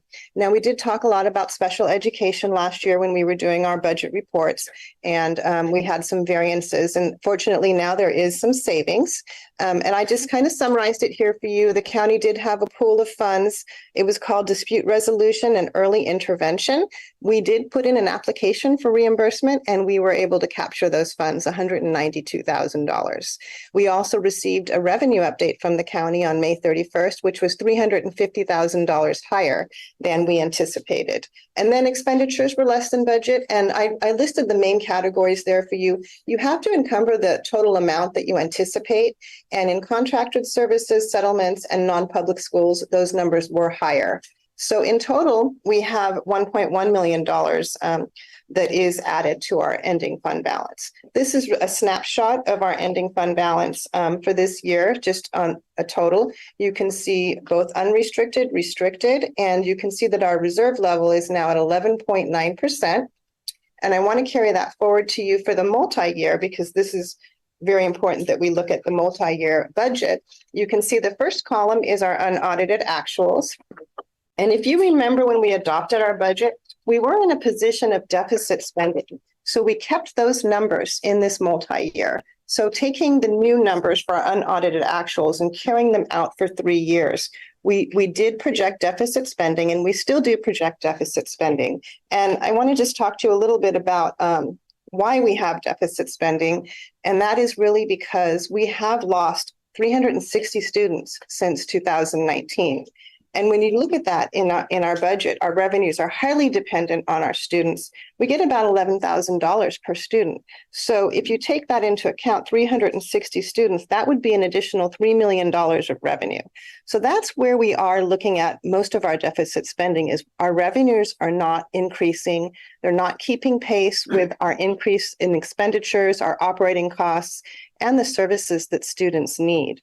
Looking at our ACE, the first letter is attendance. And one of the things that we have experienced is we had a 95 to 96% attendance rate in 2019. We went down to 93% these last few years. And that is, again, it shows improved student achievement when we have higher attendance, but it also does show an increase in funding to the tune of about $900,000. So those are the big things I just kind of want to point out to you in this multi-year. Our work now is to start updating the 2023-2024 budget. And we have to look at our current staffing. We have to look at our health benefit costs. Unfortunately, we only budgeted 5% increase in health benefit costs, and it did go up by 11%. So for our district, our health benefit costs are over $4 million. That's an increase of over $450,000, that we hadn't anticipated. That's what 11% is correlated to. So, we are focused on attendance this year. It will help our students in performance, and it will also help our budget. We have to look at our other operational costs as well. We also have to look at our employee total compensation, not just health benefits, but we have not put a salary increase in our budget yet at this time.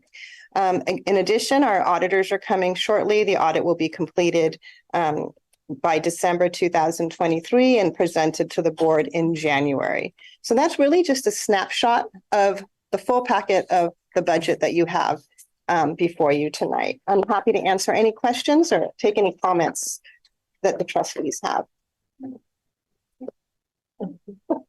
Does anybody have any questions or comments? My comment would just be, it looks a little brighter than it did in May. So yes, that's really good. So this is an action item. So do we have a motion to approve the unaudited actuals for fiscal year 2022-23? Well, motion to approve the unaudited actuals for fiscal year 2022-23. I'll second. Those in favor, please raise your hand. Motion passes 3-0. All right, so now we're moving on to resolution 2023-9-13B, adoption of the GAN.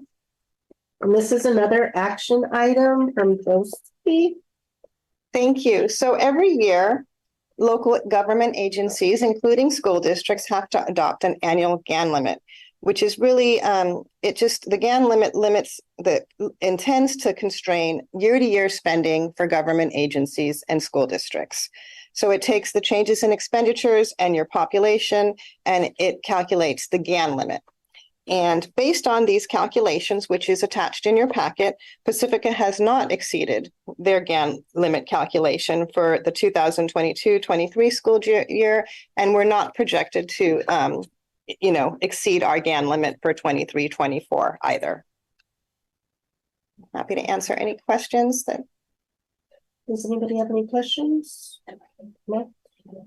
Do I have a motion to approve the? Oh, I'm sorry. Wrong one. Do I have a motion to approve the resolution number 2023-09-13B to adopt the GAN limit for the fiscal year 2022-23? I'll make a motion to approve. A second.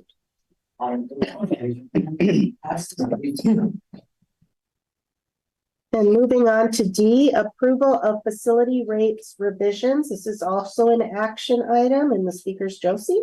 Thank you. I'm just going to try to bring this up very quickly. We did talk about facility fee revisions in June, and then we also talked about them in August. And prior to that, the board did approve the board policies on the facility use fees.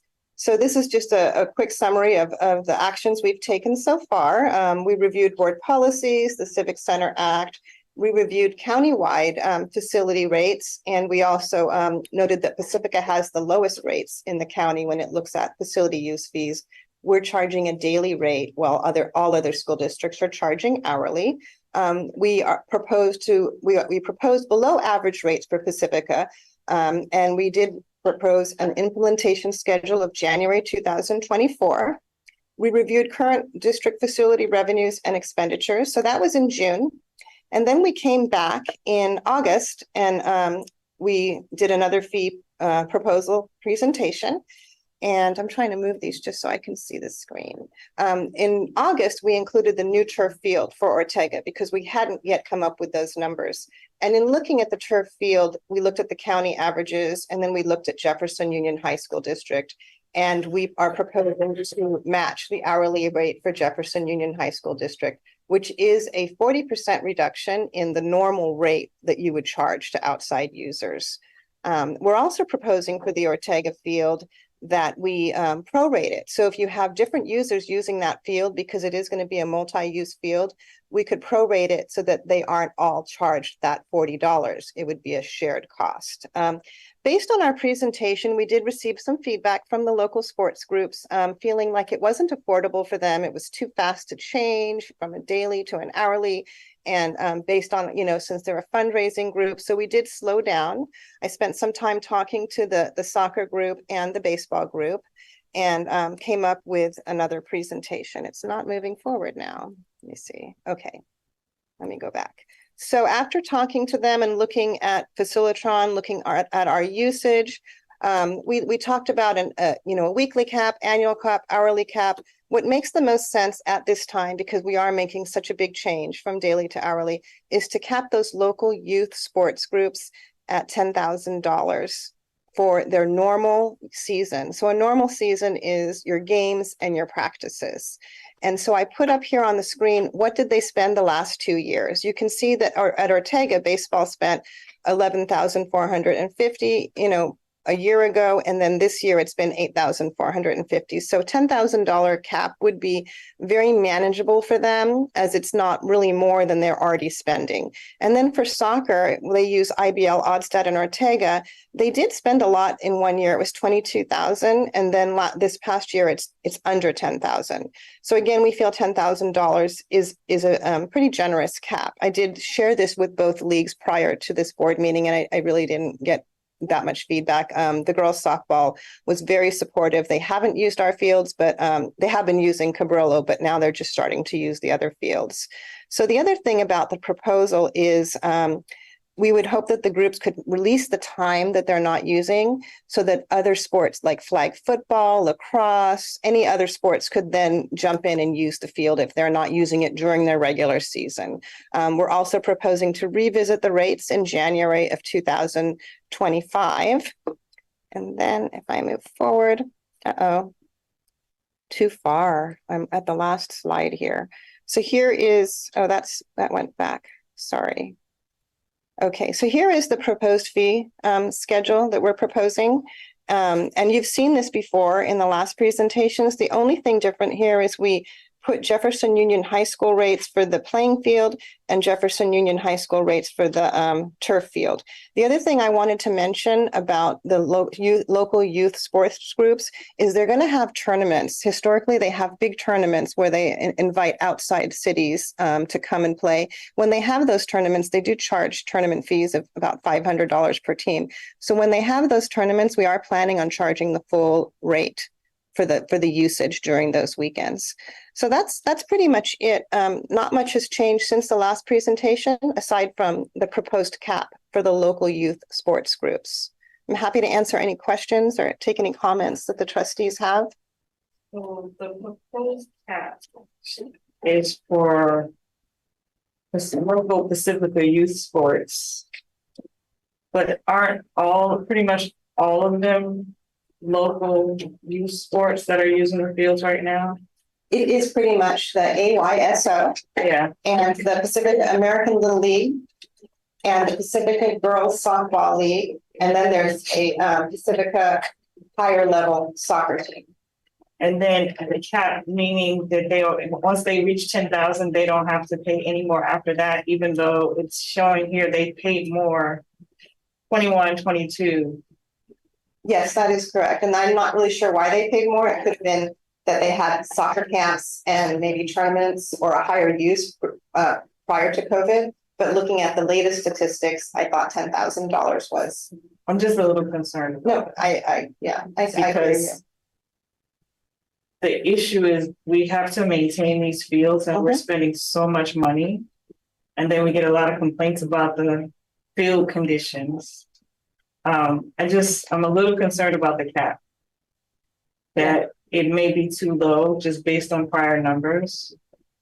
I'm okay with the cap. It's just I want it to be more reasonable to what could be, like maybe based on usage. Like if you use it for this many days, there's a cap. But then if you go over those days, then we are still going to charge for it. I don't want it to be per season because per season could be, 40 games and it might be 20, it's the amount of use. I think it needs to be associated with the amount of time or, the time usage instead of the season. I think that's where I'm having an issue. Thank you for bringing that up. And so if you look at this chart here, I did take the numbers that they have currently rented for this year from July 1st, 22 to November 17, 23.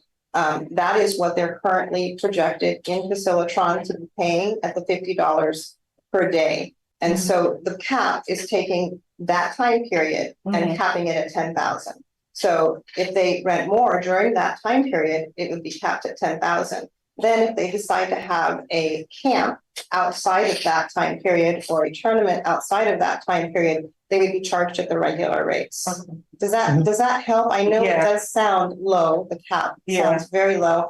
And the other thing that I think might help is that we're just doing this for their one season this year. And so it's just for this, the cap is only for 2023. It's to be revisited. And it's for this season. So soccer season is part of the year and baseball is the other. And then in January of 2025, because it goes beyond 2024, then we can have a whole year to look at it. In January 2025, we would revisit the usage because we have it all recorded in Facilitron, look at the numbers and the cap, and then we could see if, where do we go from there? Do we increase the cap?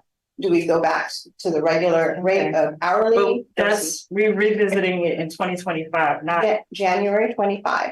Right, not January 2024, which is I'm thinking about it is like I'm thinking about it yearly and you're saying season, which I think is confusing. Like if we're capping it this year, okay.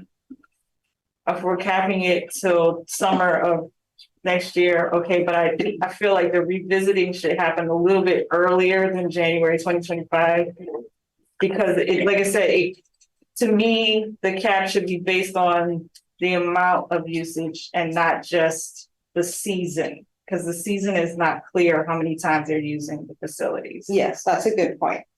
So we could change the date to revisit. The one thing to point out is we're not proposing that these rates increase until January 2024. Okay. So we wouldn't start gathering that data until January. So the reason I chose January 2025, that we would have a whole year and capture both seasons, but I'm happy to revisit anytime that you would like if we want to change it to June 30th or any date that we can come back and revisit it at that time. I want to revisit the cap earlier than later.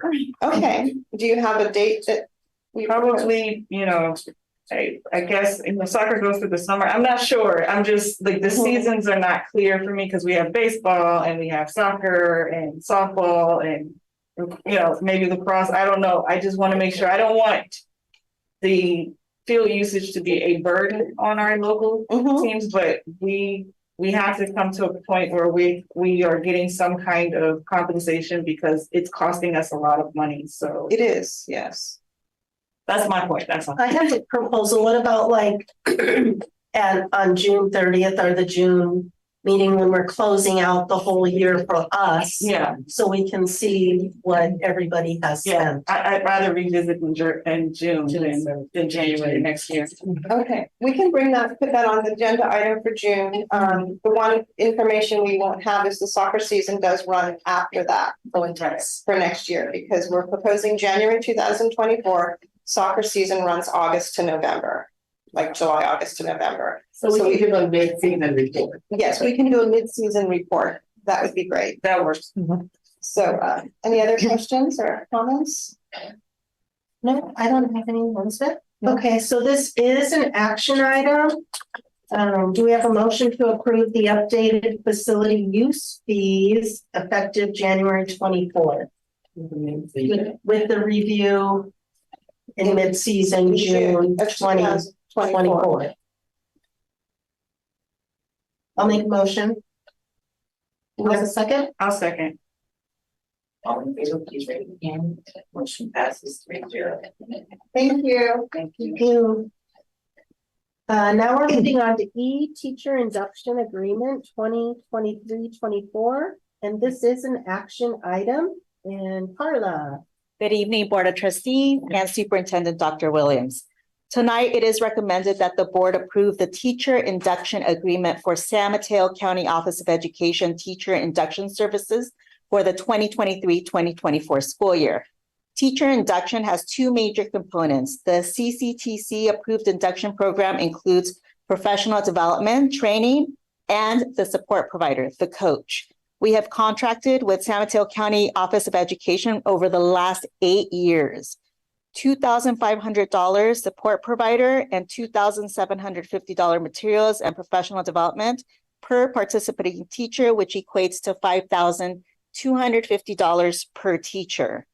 This school year, we have currently 11 teachers participating in the teacher induction, but we put 4 additional teachers on here because we do have 4 additional teachers that are waiting for test results. So if they get their test results back in time, they would be able to participate in the induction program. So that's why we put 11 to 15 teachers. 3 of these teachers are in their second year, and 8 teachers are in their first year.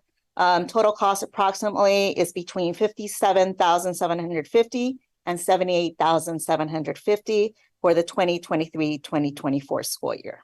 I'm happy to take any questions or any comments. Anybody have any questions? Nope.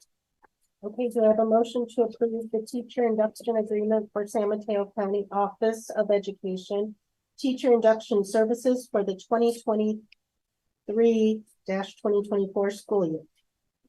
A motion to approve. Motion passes 3-0.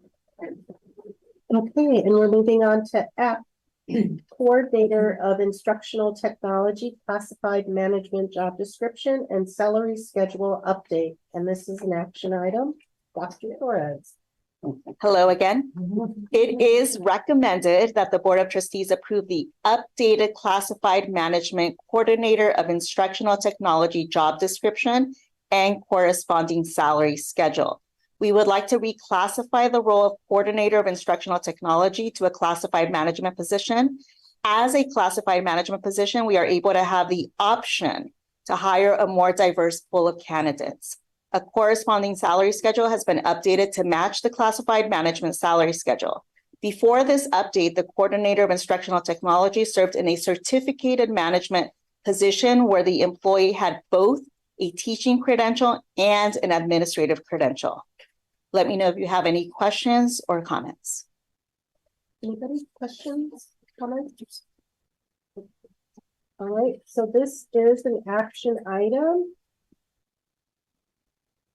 Do I have a motion to approve the updated classified management coordinator of instructional technology job description and corresponding salary schedule? I'll make a motion to approve. A second. All in favor, please raise your hands. Motion passes 3-0. And G, hiring of the new coordinator of instructional technology, an action item, Dr. Torres. It is recommended that the Board of Trustees approve the hiring of Stan Kreshniak as the Coordinator of Instructional Technology for the 2023-2024 school year. Stan was selected as the next Coordinator of Instructional Technology from a pool of highly qualified candidates. Stan has a Bachelor of Science in Management from Missouri State University and a Web Development Certificate from the University of California, Davis. Stan has been working in the Pacifica School District as an information technology technician since February of 2022 and has built a positive rapport with his colleagues and community. Stan has researched plans, implemented, configured, operated, maintained, and supported the district-wide mobile device management infrastructure for staff and students. He also places a high priority on all aspects of cybersecurity. Currently, he has enrolled the district in Apple School Manager and completed federated authentication, strengthening online security for all users on our network. Additionally, he has experience as a real estate broker, an operations manager, and store manager. We are happy to welcome Stan to the new role of Coordinator of Instructional Technology in the Pacifica School District community. Let me know if you have any questions. No questions. Anybody? Okay, do I have a motion to approve the hiring of Stan Prishniak as the Coordinator of Instructional Technology for the 2023-24 school year? Motion to approve. Second. All in favor, please raise your hand. And we're moving on to H, amendment to employment agreement for district superintendent. Action item, and that's me. So this amendment eliminates the reimbursement of cell phone expenses, currently $95 per month, and adds this amount to the monthly automobile allowance of $175 for a new total of $270 per month. Does anybody have any questions? Okay, do I have a motion to approve the amendment to the employment agreement for district superintendent between the Pacifica School District and Darnice Williams as attached? I'll make a motion to approve. All in favor, please raise your hand. Motion passes 3-0.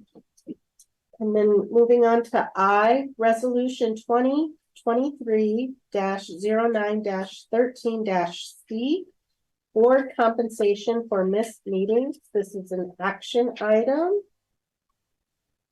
And it is recommended that the board approve Resolution 2023-9-13C for board compensation missed meeting. Is there any questions? No question. Okay, do I have a motion to approve the resolution 2023-09-13C for board compensation for missed meeting? I'll motion to approve. I'll second. All in favor, please raise your hand. Motion passes 3-0. Okay, and we're on to J, approval of Pacifica School District parents for SELPA Community Advisory Committee, and this is an action item. And John. Good evening, Board of Trustees and Dr. Williams. I am here to seek approval for Pacifica School District parent to be our representative on the SELPA Community Advisory Committee. That parent is Tara Knotts, who we are seeking approval for. Just give you a little bit of background about the Community Advisory Committee, the CAC. It is it's a committee that assists the SELPA in the SELPA governing board in developing the SELPA local plan, annual priorities for the SELPA, parent education, and other specified special education and related activities. This is actually a part of Ed Code. This committee is part of federal and state laws, and the roles and responsibilities are described in Ed Code. Our current CAC rep is Heather Burns, and she is stepping down, and we thank her for her service in the role over the past 2 years. And we are really happy that Tara Knotts has come forward and expressed interest in moving into the role. Tara is looking forward to working collaboratively with the SELPA parents and community members from other districts in San Mateo County, as well as Pacifica School District staff, to support students with special needs and their families. And Tara is also very involved with our CPAC, so this will be yet another duty that she takes over, which we are so thankful for. So first we will seek your approval, and then Tara is here and might want to say a few words virtually. All right. Are there any questions?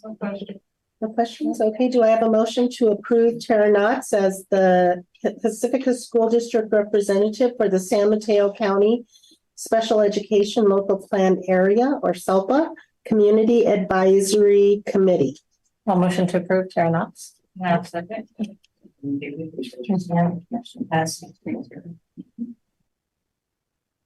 You there, Tara? Yeah, I am. Thanks. Hi. Thank you for approving me as the parent representing our district at the CAC for the San Mateo SELPA. I look forward to being able to pass information from our families in our district to the CAC and back to us. I am also looking forward to hopefully interacting with other special education parents that might be in our neighboring districts. Seems like that's something that should ideally be happening already. Interestingly, I first learned about the existence of a SELPA back in 2017 when I'm pretty sure it was Karen Breslow at the SELPA who was talking at the youth summit that's held every year at IBL. And it was really one of the first times I ever heard someone talk out loud and in depth about struggling students. And I really felt like that was sort of a mental hand being extended to families like ours. And so I strive to be that to others. So far, I understand that the San Mateo CAC is planning on doing some parent ed series that match fairly well with our own CPACs seminars that are planned. And in fact, I'm almost wondering if our PSD CPAC isn't a model for at least a portion of what the CAC can mean to families out in the San Mateo County as a whole. It's, it really is a touch point to have families be able to hear these seminars. I hope that it continues to grow, not just for the CPAC, but also as a CAC. And of course, recognize there are other less personal and exciting parts of the CAC and the SELPA business as a whole. I'm eager to learn about them, but it's good to learn about them. I have recognized that even tiny changes in policies, either that's statewide or local, sometimes have a big impact on our families. And I hope that I can help with that dialogue so that the community understands what's going on and that we can talk back and forth between us about our concerns. Thank you very much. Thank you, Tara. Thank you. Thank you, Tara. Okay. Okay, so Board of Trustees, Superintendent's recap and future agenda items. I don't have anything to recap. I thought I had one recap. Oh, about the Mandarin. If we could reach out maybe to Pacifica Resource Center. Sometimes they have translators for students. We will. And thank you, Tara, for stepping up and helping Pacifica School District. Okay, no future agenda items. Okay, so the meeting will adjourn at 8:28.